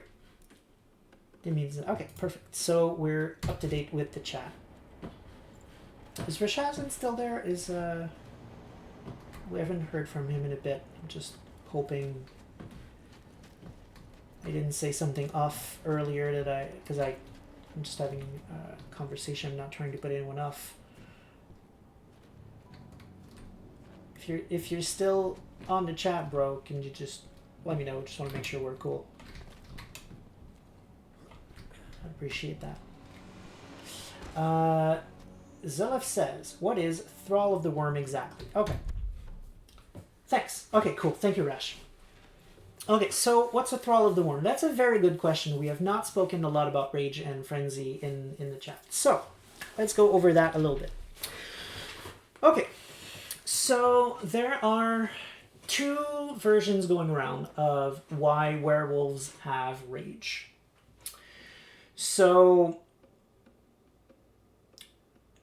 and they're both true, actually, to some extent. Let's just say there is proof that they are both correct, even though it doesn't make much sense. Let's try not to delve too much into it.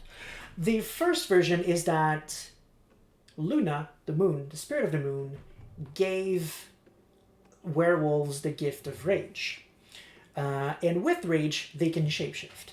The downsides to that are twofold. They are now allergic to silver, because Luna, silver. The sun, for example, is associated with gold. So the shifters who are under the sun instead of the moon, they're allergic to gold. So that's one of the downsides. The other downside is that you can lose control of your rage, and that is when you go into frenzy.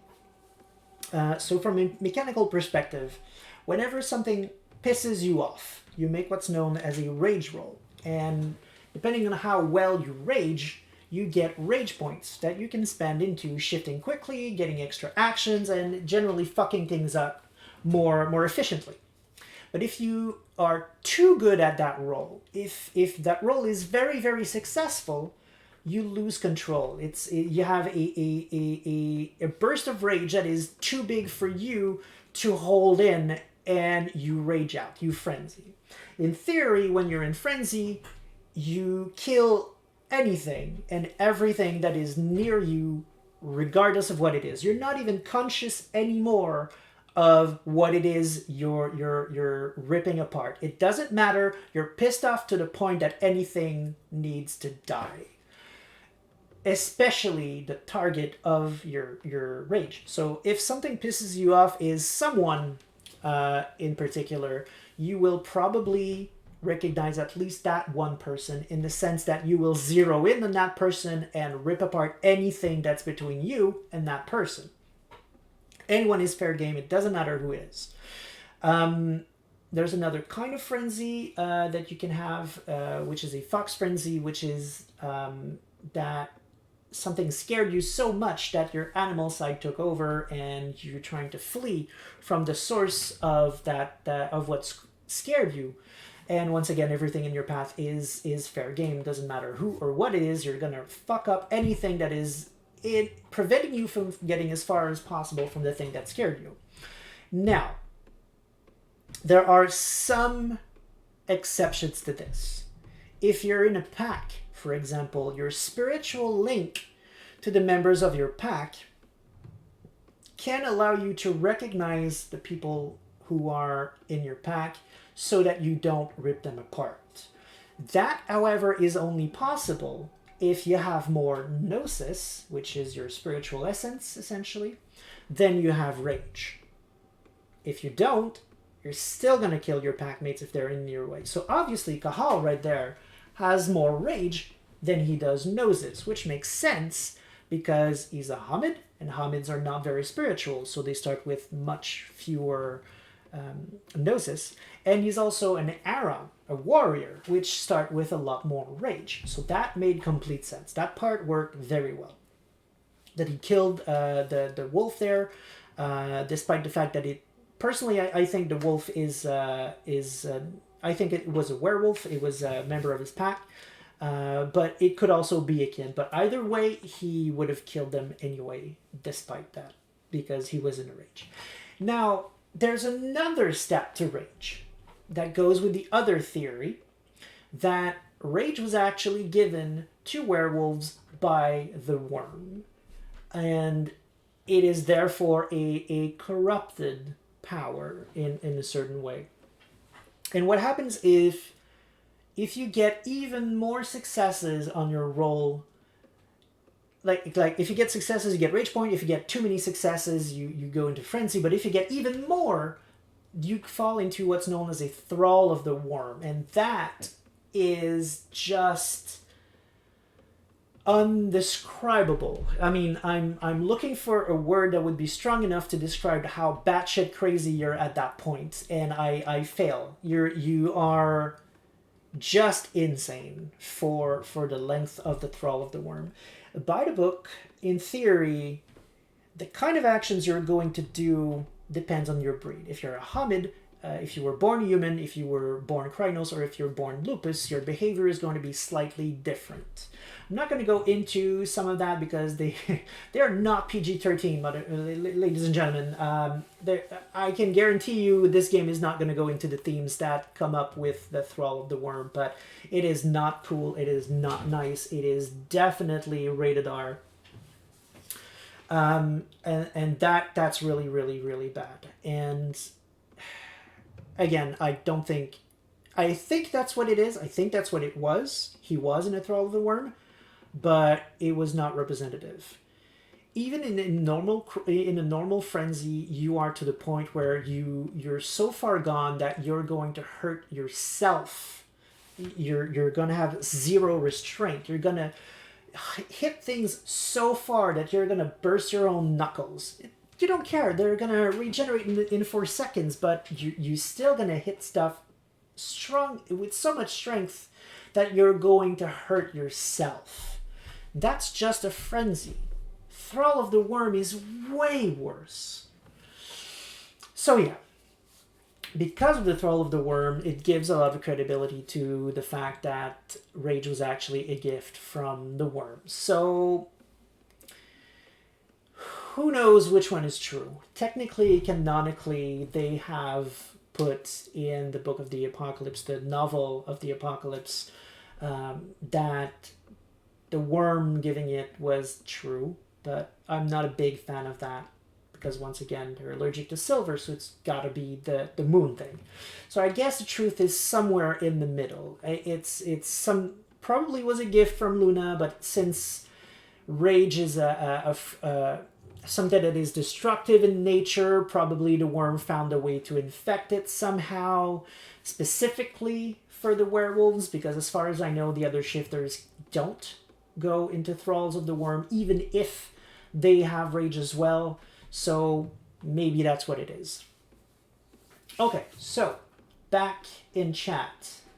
Thank you, Rishazan he's writing how to write Thrall of the Worm so that Zelef knows what the correct spelling is. Thank you very much. Teria says, first Yoden will dislike me, but werewolves have rage from the worm. No, but yes. But maybe, but who knows. Except for packmates, which is why I say Thrall, because it breaks the packmate part of the frenzy. W20 doesn't have that more noses thing, if I recall correctly. That would be weird if it was gone. That would be very weird if it was gone. It may be gone, but that... okay, well... why not? I guess it makes Frenzy actually dangerous. Ruby Werewolf is a good way to think of the Thrall of Dorm. Yeah, Rabid. I mean, even then, I mean, Rabid is already good for Frenzy, so I would say Thrall would be worse. Rashazan says, I honestly agree. I'm 100% sure they tried to mean he was in Thrall of the Worm. He had a bit of worm taint out of it. But we hardly had the feeling of a normal frenzy, so it wasn't so convincing. Sadly, yep, I really have to agree with Rashazan there. It's so far my only downside of the game. I'm hoping to have the feel of Werewolf, and I have it, kind of. I really love walking around in Lupus, but I was hoping that if there was going to be frenzy in the game that I would feel it, and right now I didn't. Teresa says allergic to silver is because shape changing comes from her even without range. Okay, yeah, that could be, I guess. Yeah. That's an explanation. That makes sense, I suppose.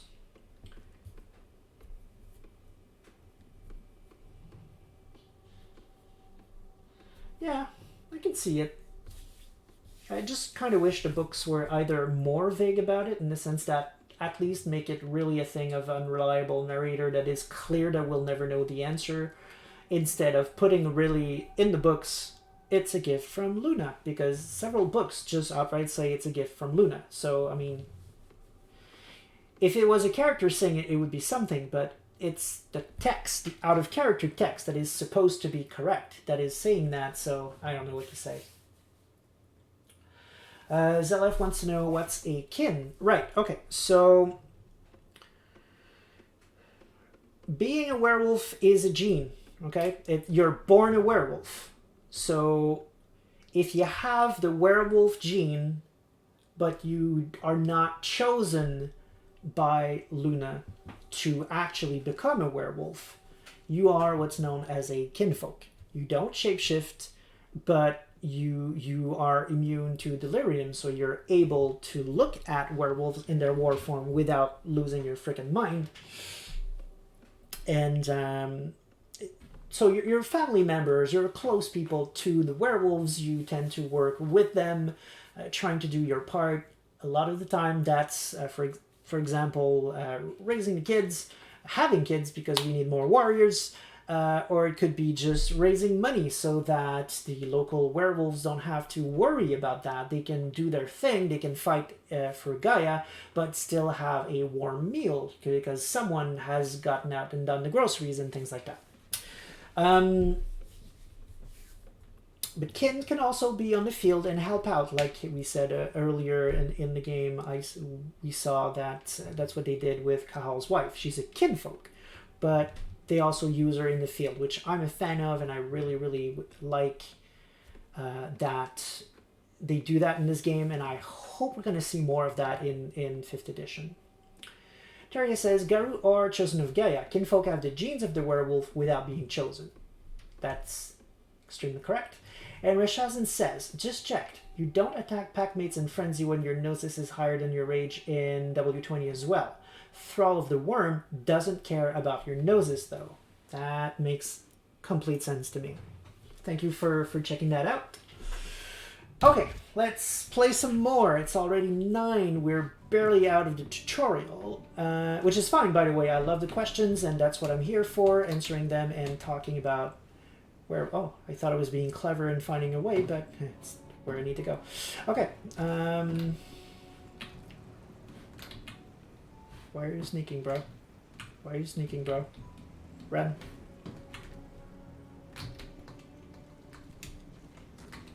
Guards. That's fine.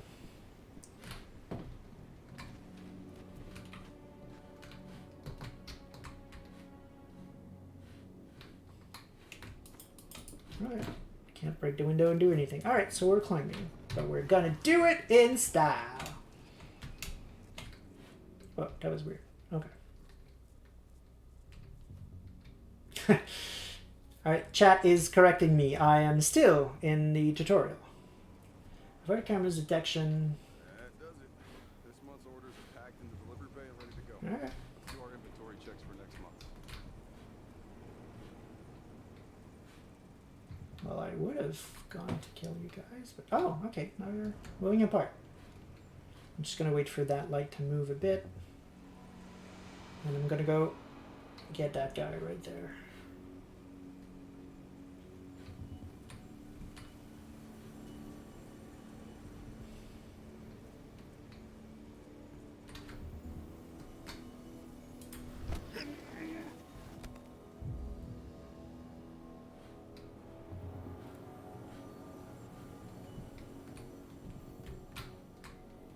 Oh.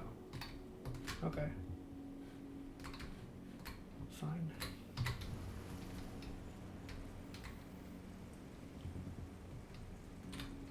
Just want to reach the guy and kill him. Come on.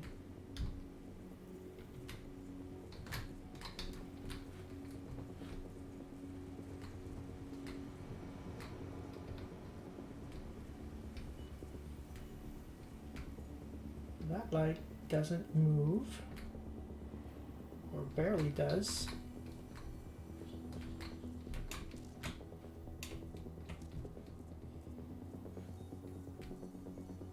He's looking this way, right? Nope, not even. Okay. He's going down.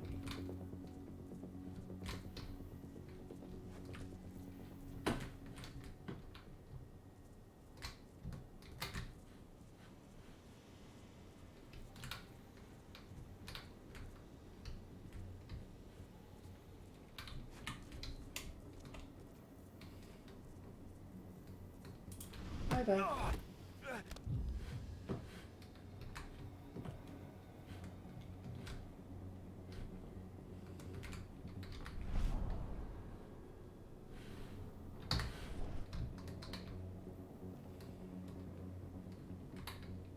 I'm inside.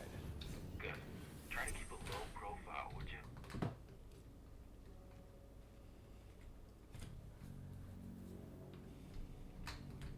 If you do the sprint button, you will charge forward, by the way. Very useful for... Okay. So I can tap, sprint. Henry reached out to me, you know. They're hiring and the pay's pretty good. I'm sure it is. They're going toe-to-toe with a group of activists right now. Lambda mankind. If I were you, I'd stay here. Keep your head down.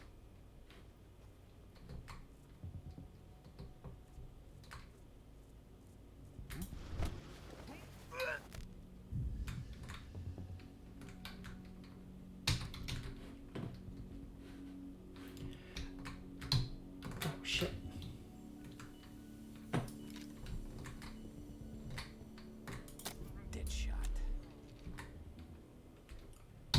Quick question to chat. Just so I stop trying to go everywhere and find all the secrets, which is my natural instinct, are there even collectibles in the game? Does anyone know? Because I don't want to bore all of you with my obsessiveness to explore everything if it has no point.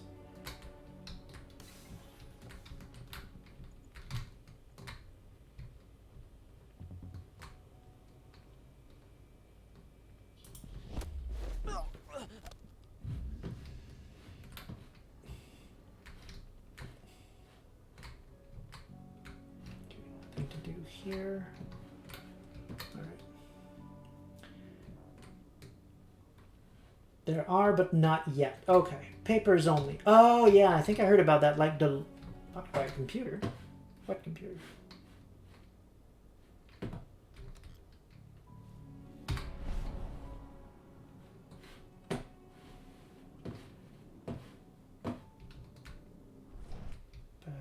just went there and there was nothing. Oh, now there is. Alright.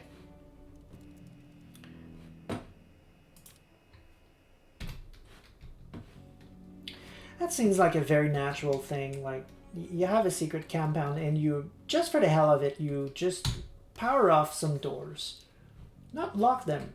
Power them off so that they cannot be opened. Got their new biofuel. They say they're going green by the end of the year. The only thing green about that fuel is the label. It's the same shit as the branding. A marketing stunt. That is perfect.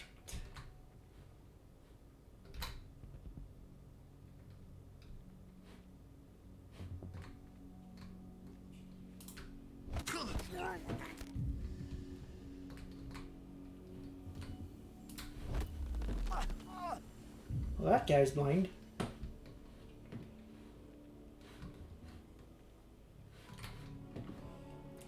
Okay, so apparently there are, among other things, papers and other things. And from what I heard, as I remember now, I'm aware of the paper thing, apparently lore is passed through those papers. Like werewolf lore and that kind of thing, which is a bit off, just right off the bat, in the sense that werewolves tend not to write down anything in terms of lore and things like that about themselves, because they try to protect the veil. They don't want humans to find out that they exist, so that's why they have such a strong oral tradition. They write things in glyphs, such as the ones that he has on himself. I don't see... Okay, they're hard to see because there's a bunch of them in his tattoos, but the kind of thing that we were translating when we started the game, the symbols, when we chose the slot, those are glyphs. They only use that as a written language. I mean, they can write emails to each other, but what I'm saying is they won't reveal any secrets or talk in terms of being werewolves if there's a chance that a human might fall upon it. They're not running the most attractive operation here. I mean, they're pumping out weapons for Endron, not selling timeshares. Looks probably aren't their priority.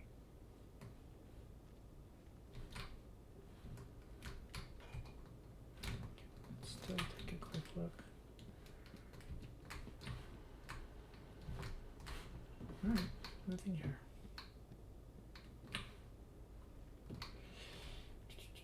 So, SbF, was this your intro to Werewolf? Yes. I've heard, but not much. There are the Glasswalkers who always keep written over oral, that is one of their things.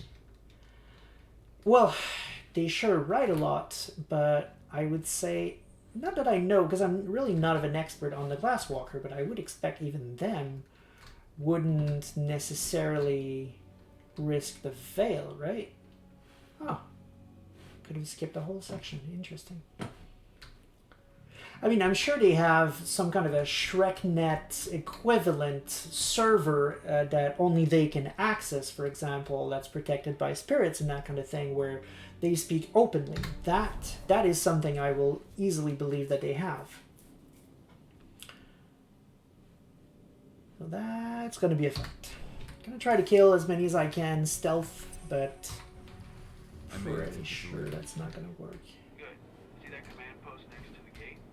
You should be able to open things up for me from there. Alright, they want you to just kill them outright. I mean, 4 of those guys are looking in my general direction, and there is a camera right there. But if they're as blind as I hope they are, maybe I can drop here. Okay.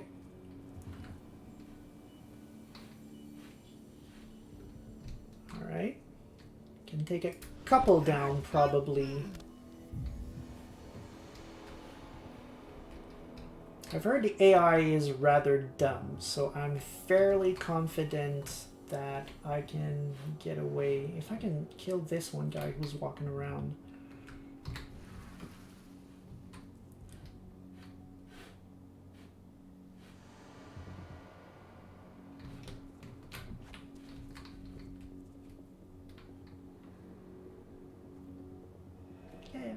going. Nothing to see here. Nothing to see here. Come on, yo. Keep going.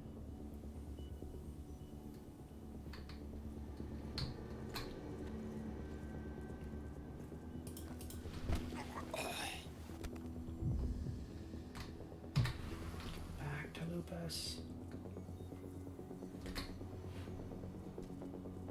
No one cares about Hamid form.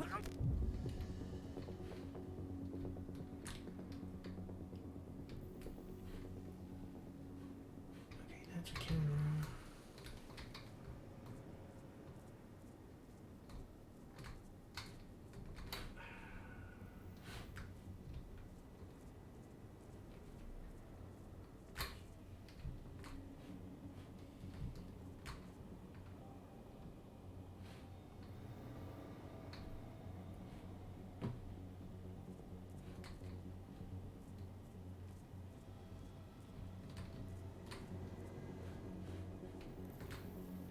Okay, so you can sneak around, but you can't take them all out if you do. If you want to take them all out, they're gonna see you, which is fine.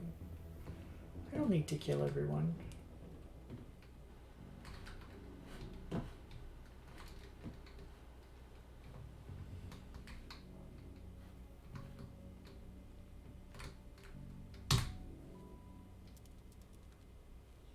Dusk, you're up. On it. Once I've got their attention, you go find what we came for and slap on this fancy new delivery label. Got it?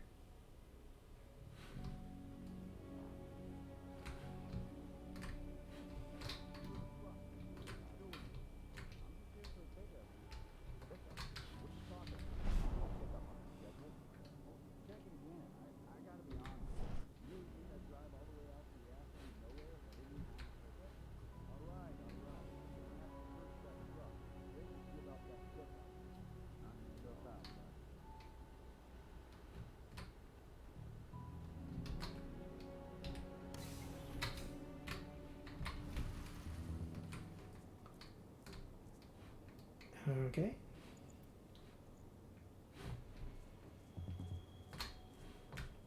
Thought my objective was in the trap, but it's not. Okay, so now that he's got their attention, I can sneak and go where I really need to. Okay. And chat is confirming that I had the stealth here. If I had gone and killed them, I mean, been aggressive, I would have gotten a game over, which makes sense. According to the intel we received, the crates of explosives should be stored around here. Makes sense, because I'm trying to infiltrate and make them think that everything is fine and just change a couple of labels, which, of course, is video game logic, because, I mean, obviously the janitor is going to see the dead bodies they left behind, right? But let's not think too much about it. All right, Dusk. The delivery label's been switched. It's time for us to get the hell out of Dodge. Wait. I smell something. Give me a minute to check it out. Threats and penumbra vision. The penumbra vision can be used to detect specific threats, such as silver. Okay.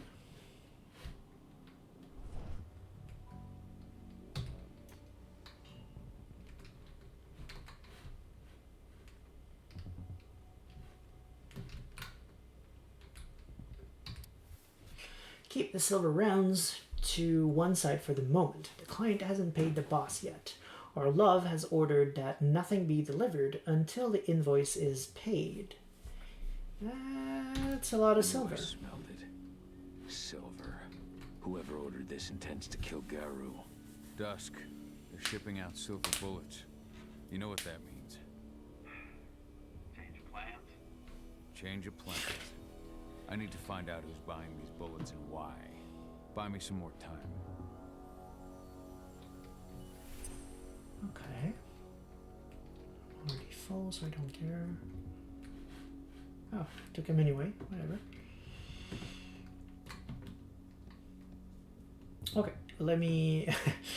I just saw Stanley and go, Mecha! Yep, there are some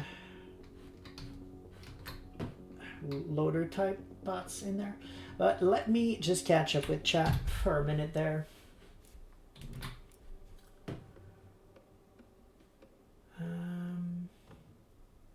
Yeah, this is actually something. There are always 2 or 3 ways to go where you want to go. Yeah, that's pretty nice. Except this particular one, they will restart you if you get caught in this one. There was only stealth. Okay, we saw that. What do you think kings care about janitors? Well, no, but in terms of getting caught, in terms of showing your cards that, hey, something weird is going on, leaving bodies around might not be the best way.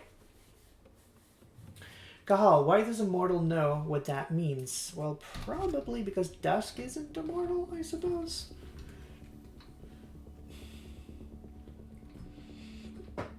He probably, sorry for the hiccup, probably knows about the werewolves, otherwise that's just weird. That was closed a second ago. Alright.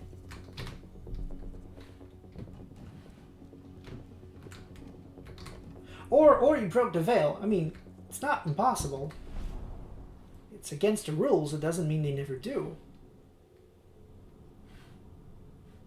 So, who's the lady the boss is meeting with upstairs? She's from Andron, here for the special order. Silver bullets. Who even uses that shit? Is she picking up some golden guns while she's at it? You know what they say. The client is king, especially when the client's name is Endron.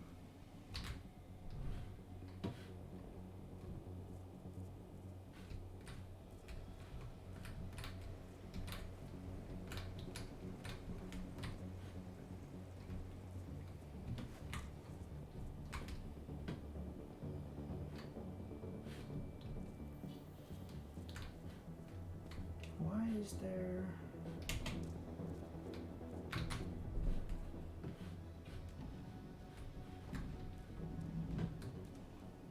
I mean, the objective was right there, so... Okay, because I could have just used a different path. Alright. I mean, I can imagine a werewolf who has lost everything, kind of not care as much about the veil. How are things on your end? Shouldn't be much longer. Rashazan says, well, I'm off for tonight. I was off to an odd start as far as I'm concerned, but it might be worth looking further into the game. Have a great evening, people. Have a great evening, Rashazan. Thanks for hanging around. It's always fun to see you, and hope we'll see you next week. I'll probably end around 10:30, so you probably won't miss that much. But yeah, thanks for hanging, and I hope to see you next time. And Terra says, client is king, especially when the client is Andron, isn't the best phrasing in a king facility. Agreed.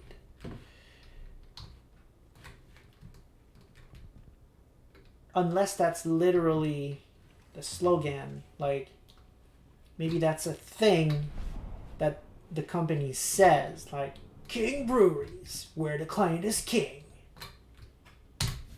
I could see it. 1 week. Endron doesn't like waiting. Well, paying, clearly. You're not getting anything until Endron is paid up. You can tell that to your President Watkins in person. I don't think you understand what's at stake here. Oh, I understand that you've just been attacked and you're looking to hit back. I also understand that you need our ammunition to do that. And we've got that ammunition right downstairs, ready and waiting to go as soon as you've paid us. Sorry, Major. The business is business. Well, fuck you two. Then we'll attack Tarker's Mill without your help. And rest assured, Mr. Watkins will hear about this. Tarker's Mill. Stay down, bro. Okay. You and I need to talk. Who are you? How'd you get in? I'm asking the questions. Who are you talking to? The woman. And what's this attack on Tarker's Mill? I'm calling security. Try it and it'll be the last thing you ever do. Okay, so clearly I can frenzy in his face, which is not a good plan if we want to get some answers. So we're gonna wait a little bit. we're gonna kill him for sure, but, you know.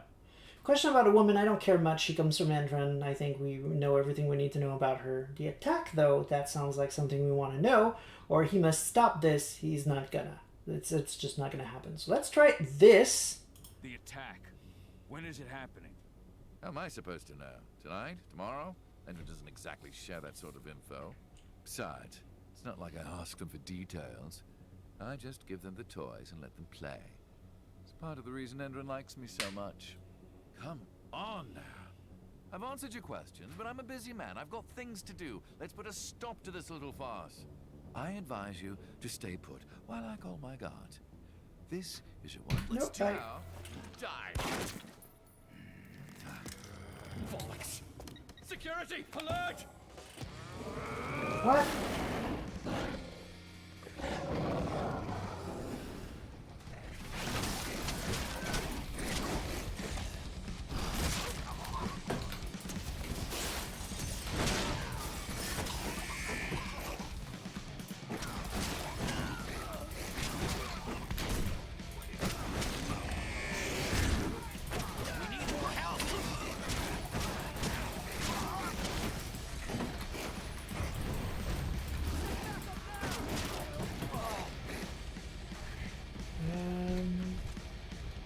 There's just one guy. I'm gonna wait for the frenzy.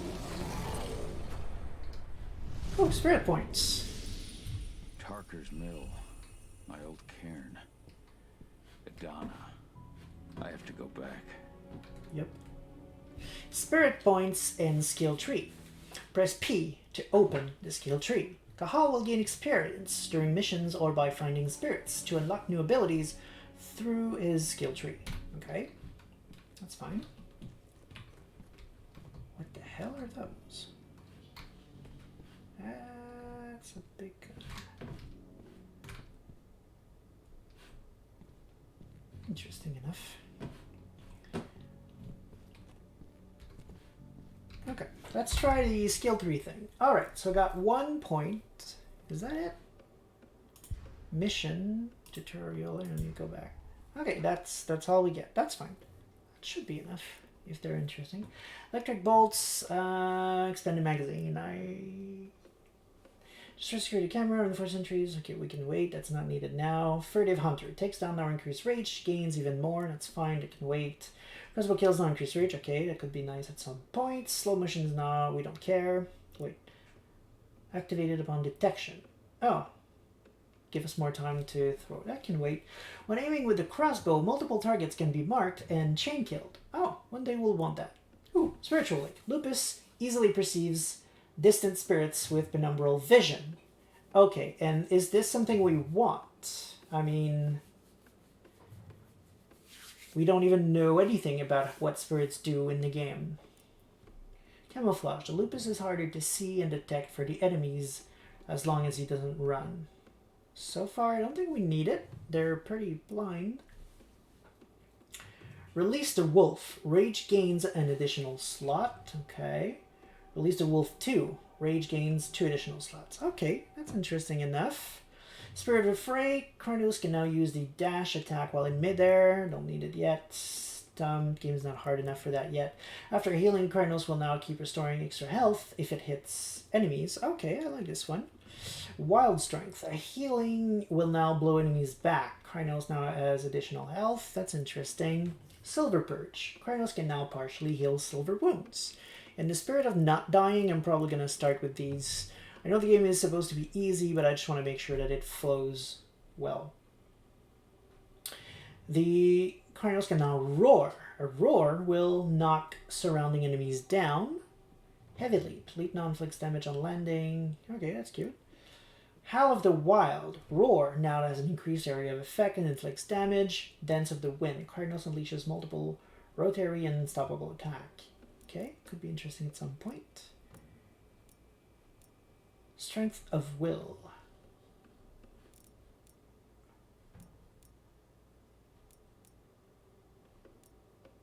Okay. In heavy stance, damage received is reduced. Okay, that's nice. Kratos now has... Okay. Protection of Gaia and heavy stance slowly regenerate health over time. Oh, I'm going to want that. Kratos gonna rush forward, slashing everything in its way. Rush now generates fury. Bearer's Grasp. The Kratos inflicts damages and knocks down all enemies in front of him. Okay. Razor now has a wider area of effect and inflicts greater damage. Fine. Unpredictable Fury. In Frenzy, the Kratos is immune to almost any attempt at interruption. In Frenzy, successful attacks generate Fury. Oh, so we can stay in Frenzy longer. That's interesting. Phase Swiftness. When entering Frenzy, the time is frozen for several seconds. Weaver Surge. On activation, Frenzy now triggers an automatic free healing. Oh, that's nice. I'll take that eventually. Taste for Flesh. In Frenzy, damaging enemies heals the Kratos. Alright. A couple of those are interesting. A lot of them I don't know what they're about. Like, Seeing Spirits, I think I'm going to wait until we know what they do.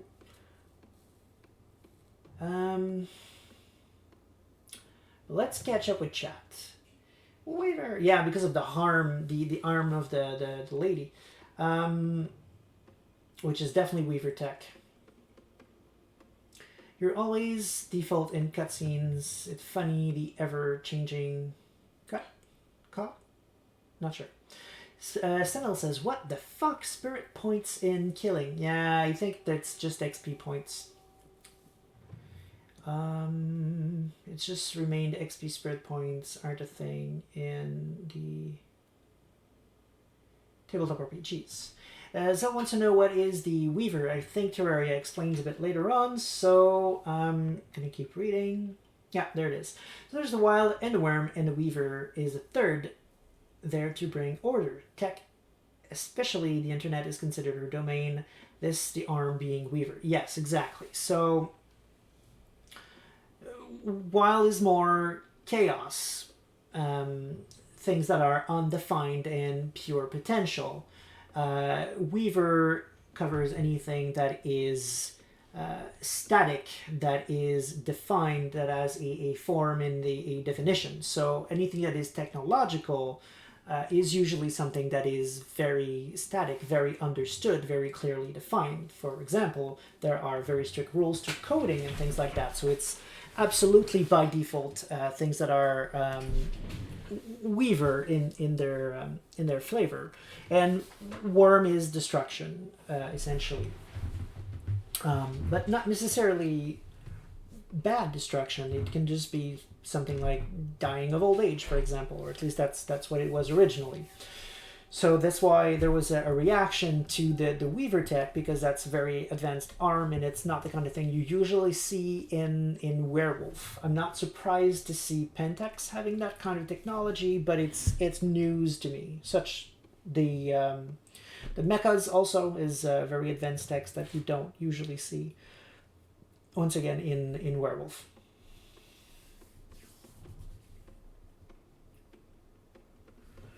All right. Well,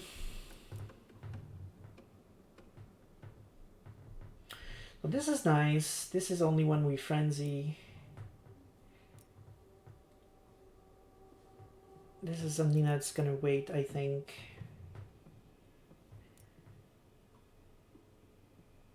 Additional elf is nice. This one is that the one? Wait, one of them is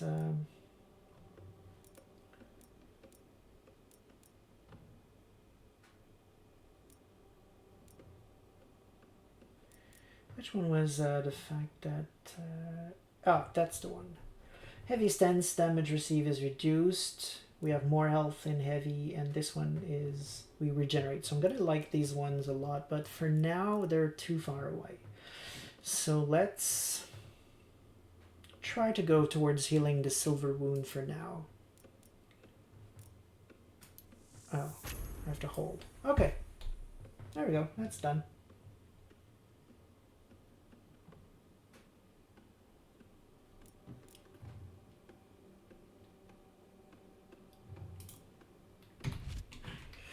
Alright, back to Lupus, baby. I hope there is eventually going to be a more open area that isn't going to be sneaking around people, because I like the Lupus form and I wish I could stay in it longer.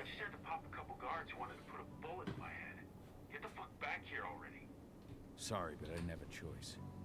keep the engine running. We're out of here as soon as I get back.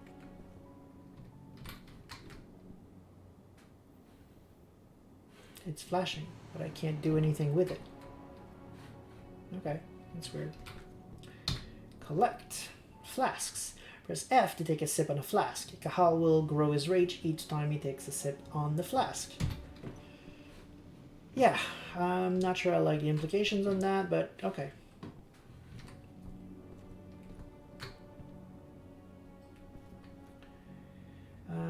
Okay, so I'm gonna skip a bit of the chat that's not particularly relevant to the game. Umbra Vision it. Oh!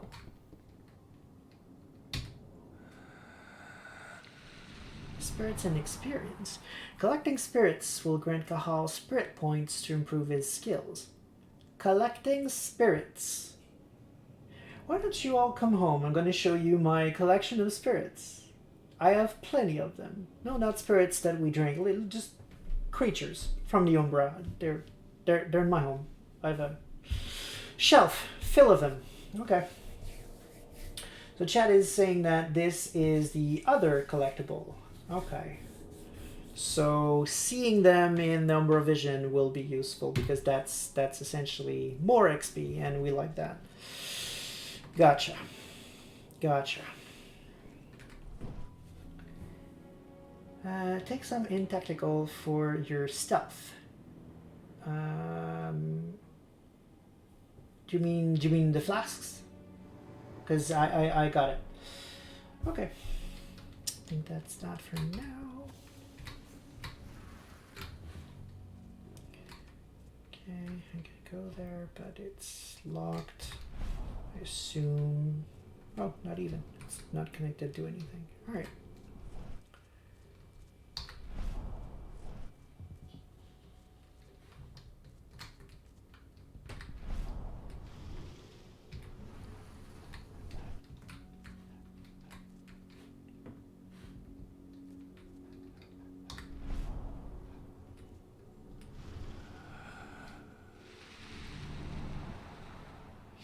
Okay, and it's not automatically 1 point. It takes a while. You need to find a lot. Okay. Bolts I'm full of. That's fine.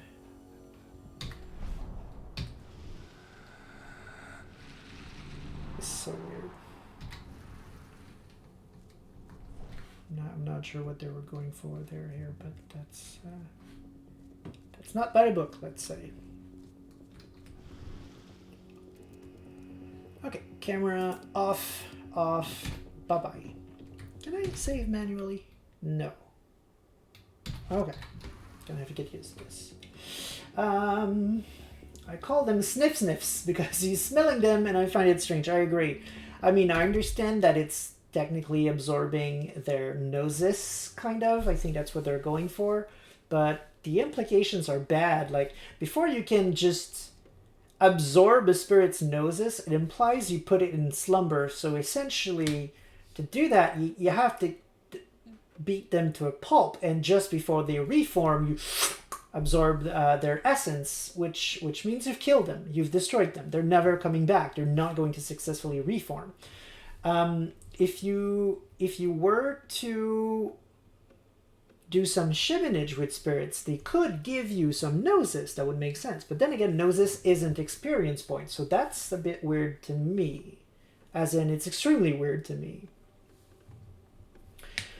So if you say you missed a sniff, it's a spirit plant. Yeah. Okay, I'll try using the sniff. I find it funny because I'm not sure I want to accept that those are spirits. So let's call them sniffs. Stanel says, I don't like this, but I like that the plants are important. I like plants. I agree. I find the choice a bit confusing. But I don't know. But I'm not getting any response from that sector. Cahal can sabotage Android's reinforcement entries. Reinforcement will be critically wounded if their entry has been sabotaged. Press E to sabotage a reinforcement entry. Take your positions, people. Maximum alert until the situation's clear. Press E where? This is an entry. I can't press E. Oh, that was not clear.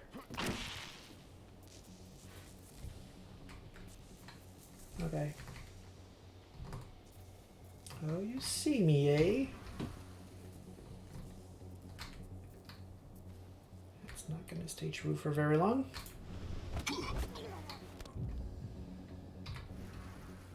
Silent Strider completed. Okay, there are achievements in this game, by the way.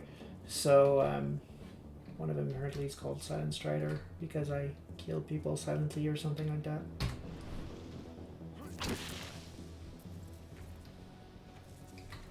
Oh.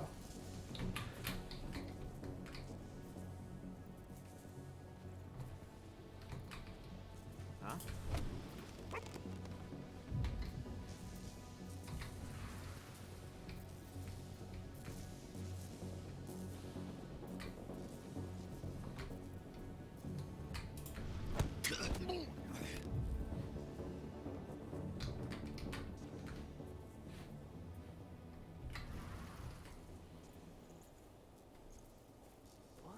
Let's make a rug out of that thing! Stay on your guard! Sound the alarm! Got an intruder! Weapons ready!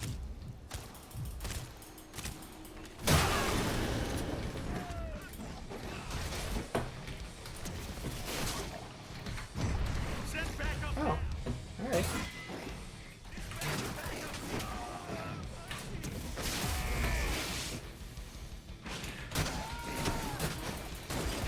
Oh, snipers. Where's the sniper?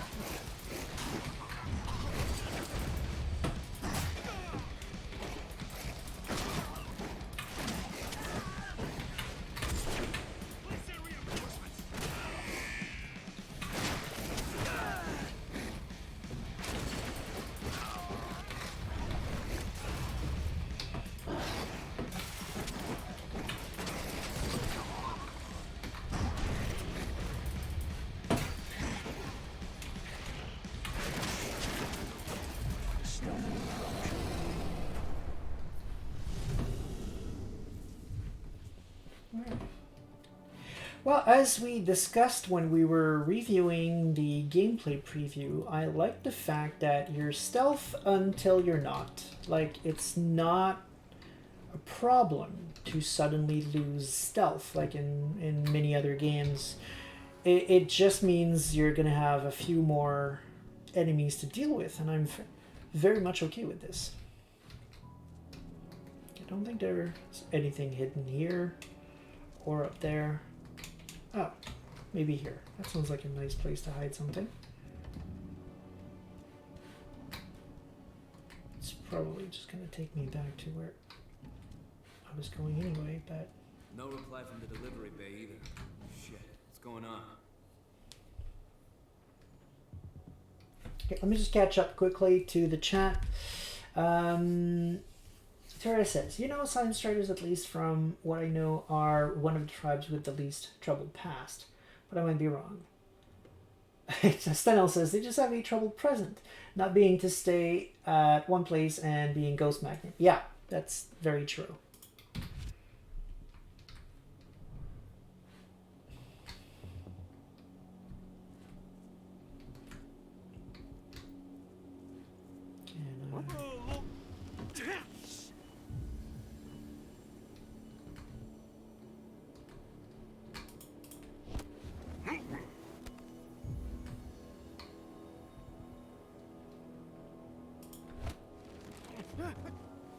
I can also just choose to break stealth, looks like. I can just press Q, shift Krynos, and kill people, which is fine. Oh crap. I think I saw something, looks like. Objectives down there.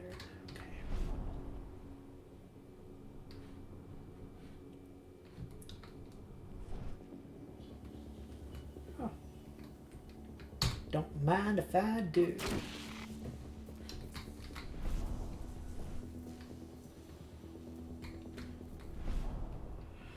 Okay, so we've got this guy looking around. I don't like him. We've got this guy looking in the worst possible direction.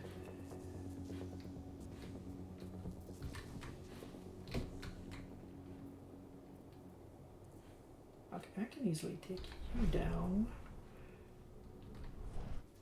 You're looking in the wrong direction though. So I can take this guy down, this guy down. After that, those three I can't get anywhere near. But I could go in the wall over there, end up there, kill this guy, and then kill this guy. I'll have only those three in the middle to finish. Sounds like a plan.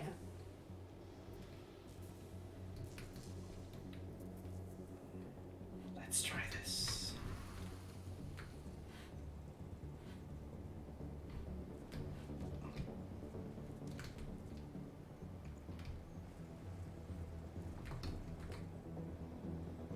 You're not going to see this, right? Yes, you will.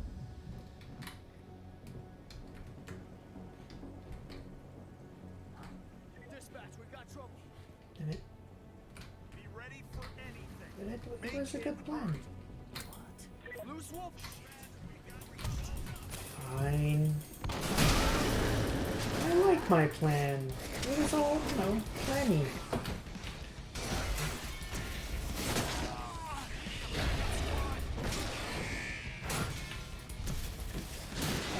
Okay, so that's the head stats. I barely use it. I should use it a little bit more.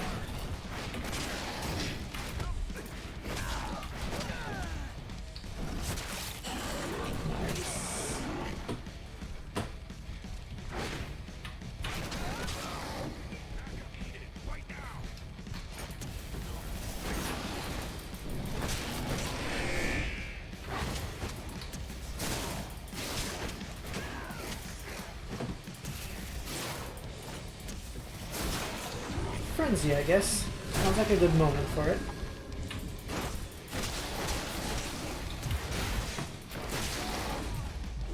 Oh, that was the last wave. Okay. Alright. No more frenzy then. And none of those guys heard anything. Good, good, good, good. It's not like, you know, Krynos are extremely loud, you know? Okay, so Tereya says, you know, seeing Silent Striders and the Giovanni and how different the Ghost Tribe and Ghost Clan are, it makes me really dislike the Shadow Lords are literally just Garu La Sombra. I'm not sure I see it the same way as you do. Well, yeah, they're both about dominance quite a bit. No, fair enough, but there are some key distinctions, I think. Okay, so this is not where I need to go. Where do I need to go? I need to go there, but this I can't activate. And there's no link to any other machine. What are those? Oh, silver. Okay. Where did I see? Cross. Okay, yeah, no, I don't want that. Is there a computer up here that I can use and didn't notice?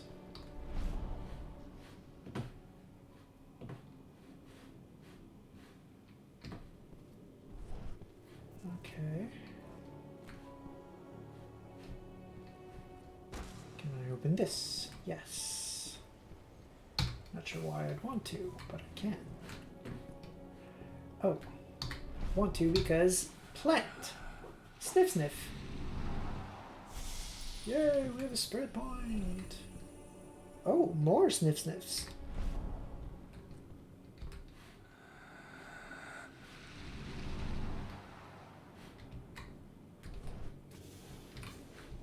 And we're back here. Okay. Still don't see any way to open that gate over there.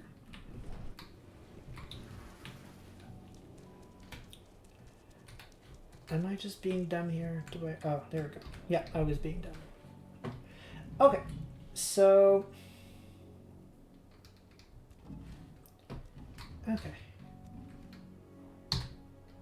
Nothing new on the chat. Except this guy's seeing me for some reason. Can I? Yes, I can. Good.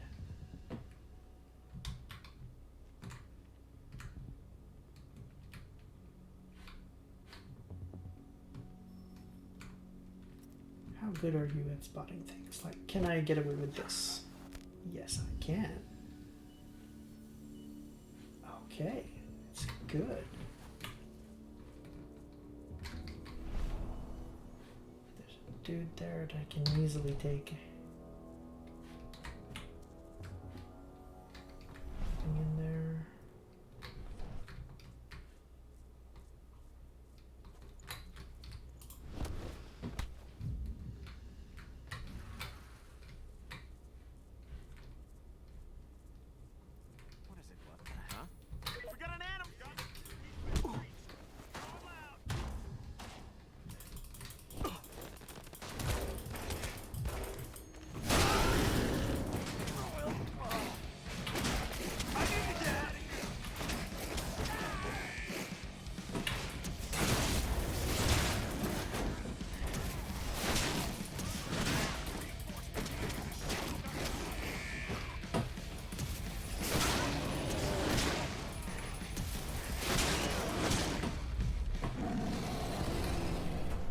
Good, good, good.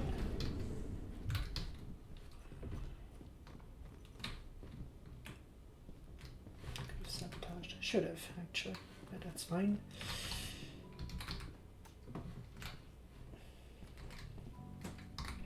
What do we have here? The objective is all the way there, so I assume this is going to be for plants or potentially for lore or something of that nature. Or not. We've been here. We've literally been here. Alright.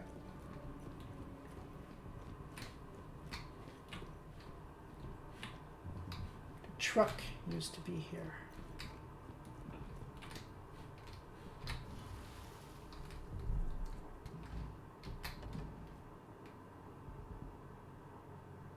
Yeah, mushrooms got their just due and are just as important as the green plants. Yep. But it smells less healthy. Yeah, for sure.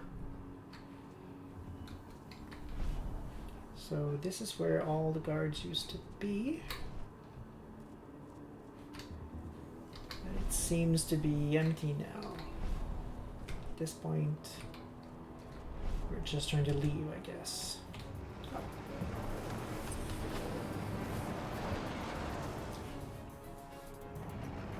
Where are we headed? Tarker's Mill.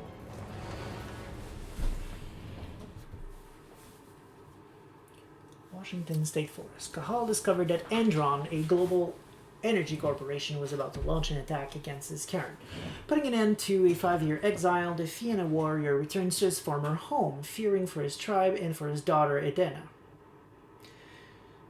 Spirits can be found in each level. They will grant you spirit points to spend.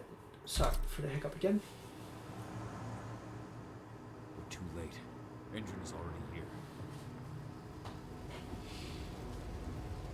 That's great. What do we do? Stop the truck. Nice. What's even down there? My home. Dusk, stay out of this. Wait! Call!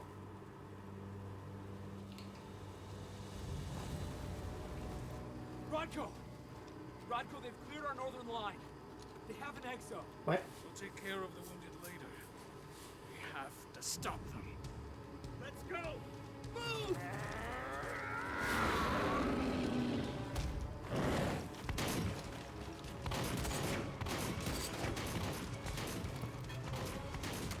What are they wearing?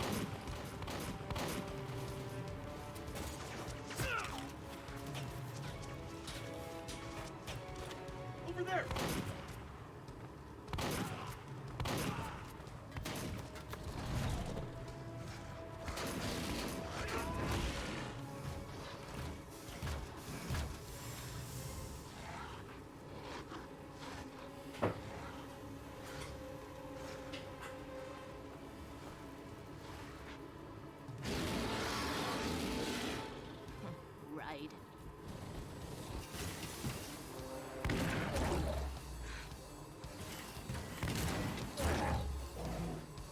is a mean machine. Rodko.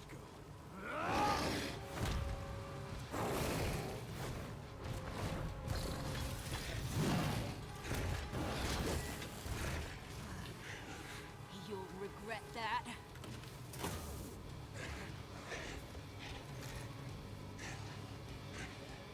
Huh. Clever boy. Ultra, fall back!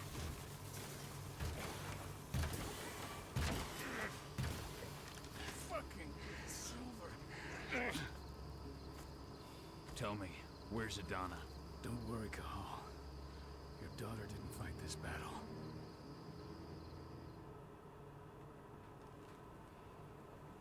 How are your wounds? Riddled with silver. They'll take days to heal. But things would have been far worse if you hadn't stepped in. I just did what I had to do. Nothing more. I honestly never thought I'd see your face again. Why'd you come back, Cahal? I heard that the cairn was going to be attacked. I was afraid for you. For Adana. And how did you hear that? I overheard Endron talking about it on my last job. I may have left Tarker's Mill, but I never turned my back on it. I couldn't just abandon you. You found it easy enough 5 years ago. Your cairn and your daughter have always needed you. I tried to tell you that. Where is she, Rodko? With Ava. Working undercover at the biggest Indran site in the Pacific Northwest. The best option available to us after the failure of our last mission.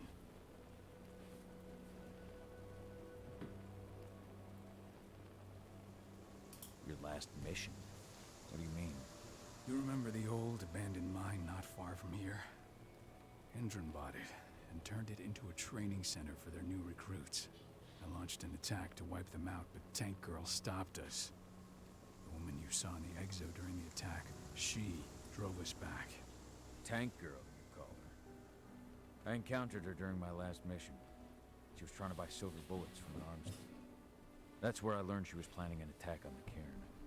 Major Brainer. That's the name her men give her. But to us, she's Tank Girl. And she leads Endron's troops with about as much grace. Their attack on the cairn was their first wave of revenge for our attack on the training center. We managed to repel them this time, but it's only a temporary victory. They might return at any moment. And Endron just keeps recruiting soldiers. Then we've got to go back to the mine and destroy their training center. It's the only way to buy the cairn any sort of safety. No matter how brief.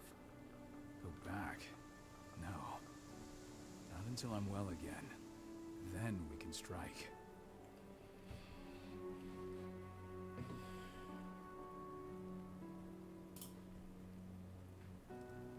Tell me about Adana. How have you trained her? Just as I promised you. I trained her to be a warrior.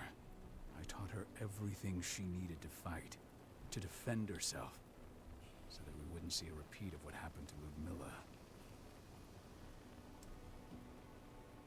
I was exactly gonna think that, like, obviously she never changed, but I have a question, so maybe she did. I just want to quickly go in chat though, because I have a feeling that I'm not... Yeah, I'm timed. Okay. There might be some lag here because I'm seeing comments like smelling mushrooms, which I've done several minutes ago, so I may not be timed with chat. Like, for example, I was in the middle of the cutscene. Well, actually, the cutscene was almost done when I got, little does he know how much he will dislike the answer to a simple question. And sadly, I have no idea what question this is about, because that was almost 3 or 4 minutes ago for me. Sounds like we're not timed right now, sadly. But everything's green on the stream, so I think we're fine on the connection side of things. Has she gone through her first change yet? Not yet. And despite all my training, she never showed much inclination toward the wild side of things. She preferred to spend her time with Ava, studying humans, technology, and infiltration. To walk in Ludmilla's footsteps. That's right. And though it's not how I wanted to do things, it certainly paid off. She has proved to be an exceptional spy. Rest assured, though, Adun is just as much Garu as you or me. Her first change will come in time, no matter what path she chooses to take.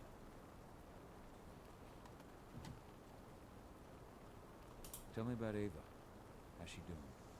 When you went into exile, she succeeded you as my lieutenant. She was ready and willing, but it was hardly a smooth transition. I was forced to make some concessions. I can imagine. There are a lot of humans in the cairn. A lot more than when I was here. Ava's lamb to mankind. I'd heard about her group of activists. They're actually getting a lot of attention at the moment. Not sure if that's the best thing for the pack. That's what I thought too, at first. That's weird, though. Okay, I guess, the implication that apparently some Glasswalker is getting help from humans of some form. I suppose in the concept of thinking this in terms of 5th edition, if there's Second Inquisition and things like that, with more humans starting to be aware, I don't dislike the fact that some of the supernaturals might be starting to get some human allies in a certain way. But he clearly shifted in front of all of these people, and if those were regular humans, they should have felt the delirium, but they didn't. So are we saying there's an entire faction of kinfolk? Like, whatever Lambda thing is, are just a whole bunch of kinfolks helping Glasswalkers around the world? Or going on strikes, helping Karens left and right? I'm just a bit confused. Okay, so Terraria says, no, I finished typing at about that point. I'm slow in typing. Okay, so maybe we're okay on the timing. After that says, okay, pours coal out of the bag. Who wants to pin Ava down and drag her across it? Why would we want to I'm very confused, I'm sorry. Why would we want to drag Ava across coals? Very confused. Sorry about that. Also, Lambda aren't kinfolk. Okay, so we've got confirmation, apparently, that they're just regular humans. So we've got werewolves siding with humans. I'm not against it if it's a W5 evolution, but that is not canonical from the books as we know them so far in the first 4 editions of the game. That's either incorrect or completely new. Yeah, as Terraria says, huge veiled. Oh, okay, you mean, right, you're, okay. You want to drag Ava across the coals. That's an interesting way of saying it. Because she's breaking the veil. Right. No, that's a big one. It's a huge thing. But once again, maybe in W5, it's not as bad anymore. Maybe in general, werewolves went, oh, okay, let's just, ignore that a little bit because we need more allies because of the Inquisition. It could be a thing. I really would like the game to be more upfront about it, though, if that's what's happening here, because it's big. Implications in both directions are big. What do you mean? For the longest time, I never trusted humans. But then I saw how they fought. How they stood strong for what they believed in. I saw their potential. Even I had to admit that Ava was right. The humans have been stalwart allies in our fight for Gaia. And now you've seen firsthand what Indran is doing to us. Our ranks grow thinner every year. Ava's humans aren't afraid to put their lives on the line for the planet. What more could I ask for? Okay. Until I'm healed, there's no way we can make a move on the training center. That's very interesting. I'm a bit confused. No one's mentioning the veil at all here, but okay. Kira says, I doubt they go from V5, where even the SI were keeping the masquerade to average humans knowing about Garou. I mean, I guess I agree, but if not, because obviously the World of Darkness team had to greenlight this, right? They've played the game. I have to imagine they played the game. If they were okay with this, either they don't know the Veil is a thing, in which case I'm worried, or they're literally okay with this and this is a thing that's happening. Or they don't care. I suppose it's possible, but... I'll take care of that goddamn training center myself. You know I can handle it on my own. No. You're no longer a part of this pack. It's my responsibility. And how long will it take for you to get better? Days? Weeks? If they return, the cairn will fall. Huh. I'll think about it. Go pay your respects to your Fen and come back to me. Then we'll talk about the mine.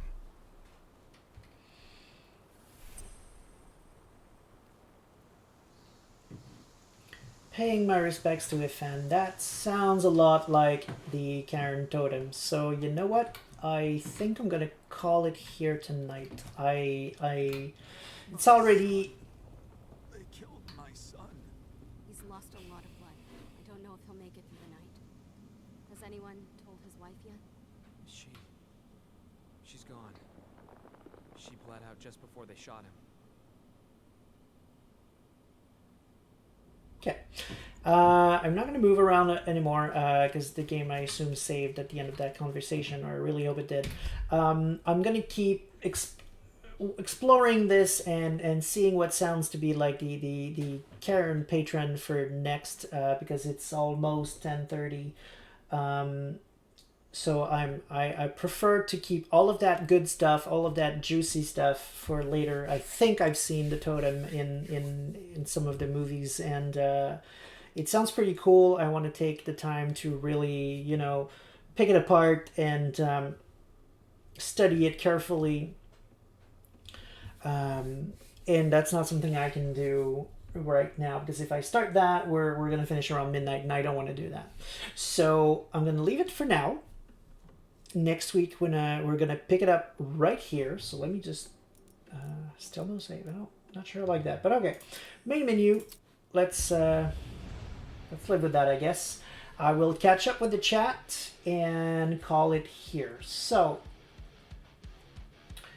Teres says, it also completely breaks the spirit of not only Werewolf, but all of World of Darkness. True. As we know it. It's a whole new edition with 20 years in between. If they want to move in a bold new direction, it's their prerogative, and I would be okay with that, I guess. I mean, I can be okay with that if it's well brought in, essentially. Because a lot of those laws and rules come from these creatures, in the sense that, for example, Gaia, there's no reason Gaia would have said, protect the veil. So those are this is one of the laws of the Litany that I'm very sure that werewolves came up with themselves. So that means they can, if they really want to, they can remove it or evolve in a new direction, which would be fine. I don't think that it should be openly known ever in the World of Darkness. It must, I believe, remain a secret. Like, vampire wouldn't be vampire if everyone knew vampires were a thing. What would hunting look like if everyone knew vampires were a thing? It would be very bad for vampire. If as a game, it would really, I think, break the whole game. Werewolves, I can see it more, but if it's controlled, a specific group that was brought into the secret, like her Lambda thing, I might be okay with. If it's something that's approved, that the Garou Nation is okay with, because otherwise, A lot of elders are pissed off right now, and she's dead. She's just plain dead. If she did that without approval from Garou Nation as a whole, or at least the elders of her tribe, she is gonna have a really unpleasant cracking of the bone at the next moot, which will probably just end in her death. It's plain and simple. That's just too big of a veil break. So I guess we'll see when we play a little more what the game tells us about this. I'm curious to see. I hope it's handled well. If it's a new thing in W5, I really hope they do it in a way that is elegant, I'll say. But I don't know what to think beyond that yet. That's just too big of a new information that I can't digest right now. I guess we'll see. I'm looking forward to more information on W5, even more than before now, I guess, based on that. That's a big deal. Did they just drop as if it's nothing in this game? I'm very surprised. Terra says Paradox would have approved video games before new WAD team, so Paradox wouldn't have been as picky. There are things known as go-no-go calls that happen literally days before a game release, and you can still push back a game. If there's a big enough reason for them to refuse it, they could have. It's possible, however, that it was so far ahead. Like, for example, if it's a huge part of the game that they can't really cut it anymore, maybe the new team had to live with it. Otherwise, removing it would have taken months. It's possible. You may be right. Considering the new team is very recent, it's very possible. It would be weird to me, though, that even the Paradox team, and it's possible. I mean, I don't know much about the Paradox team, because you're right that it would not have been the Hunters Entertainment team having a say on this, despite being the ones developing Werewolf 5th edition at the time. It would have been Paradox, and if Paradox didn't care, which is possible, I don't know, it could have slipped through the cracks. Yeah, it could have. We'll keep playing and see where it takes us, I guess. When I feel like we're gonna have a very interesting conversation about this when the W5 books come out. Zelef says, is she supposed to have her first chain yet? Addie, no. So I revealed what was in the bag. Right. Okay, I see what you mean now about the bag thing. That was a huge reveal. Thanks for not spoiling it. I'm glad I saw it in game. I'm very confused right now. I won't judge yet, though, as I said. I want to keep an open mind.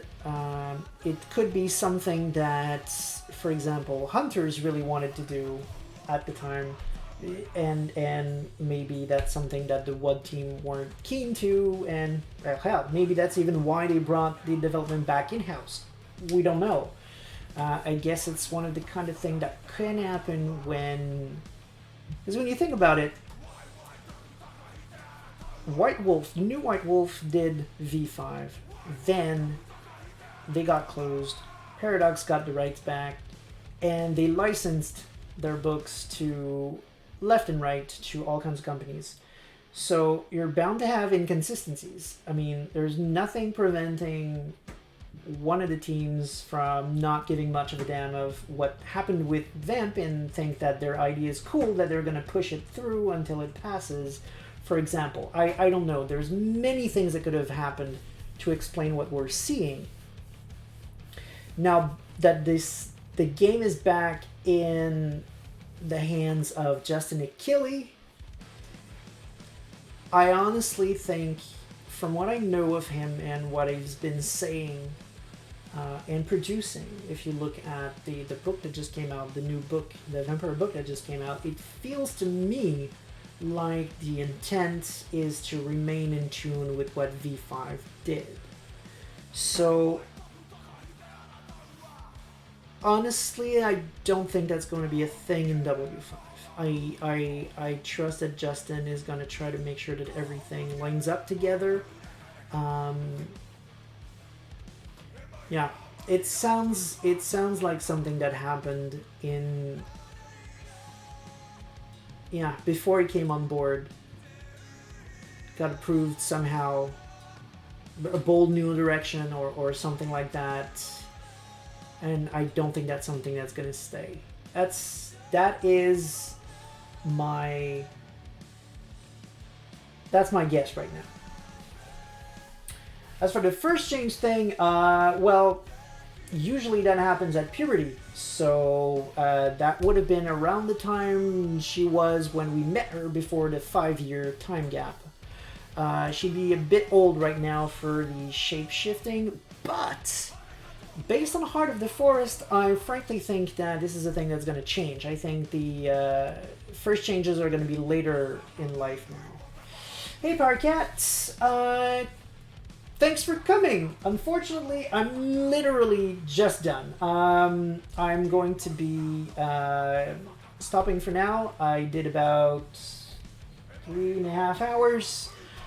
We did the entire tutorial and the first mission, so next week around 7 I will pick it up right where we are. We made our way to the sept, and we're gonna see spirits. It's gonna be cool. It's gonna be awesome. Right, Tura corrects me. Technically that's 3 hours, you're right. We spoke for half an hour before we started the stream. But yes, no, sadly, Parcat, I'm not gonna be playing no more. That was already 3 hours, pretty cool hours, but yeah, that is done, sadly. So on that, I'm gonna wrap up. Thanks for coming, everyone. That was pretty nice, actually. Good turn up tonight. We were very often like what, 5 or 6 active people in chat. That's pretty cool. It's not something we usually have here. It shows that we're playing Earthblood, and it's I guess it's a bit more appealing than a third playthrough of Heart of the Forest. So I'm glad we did that, and next week we're gonna go and do a lot more of it. So thank you very much, everyone, and have a great evening.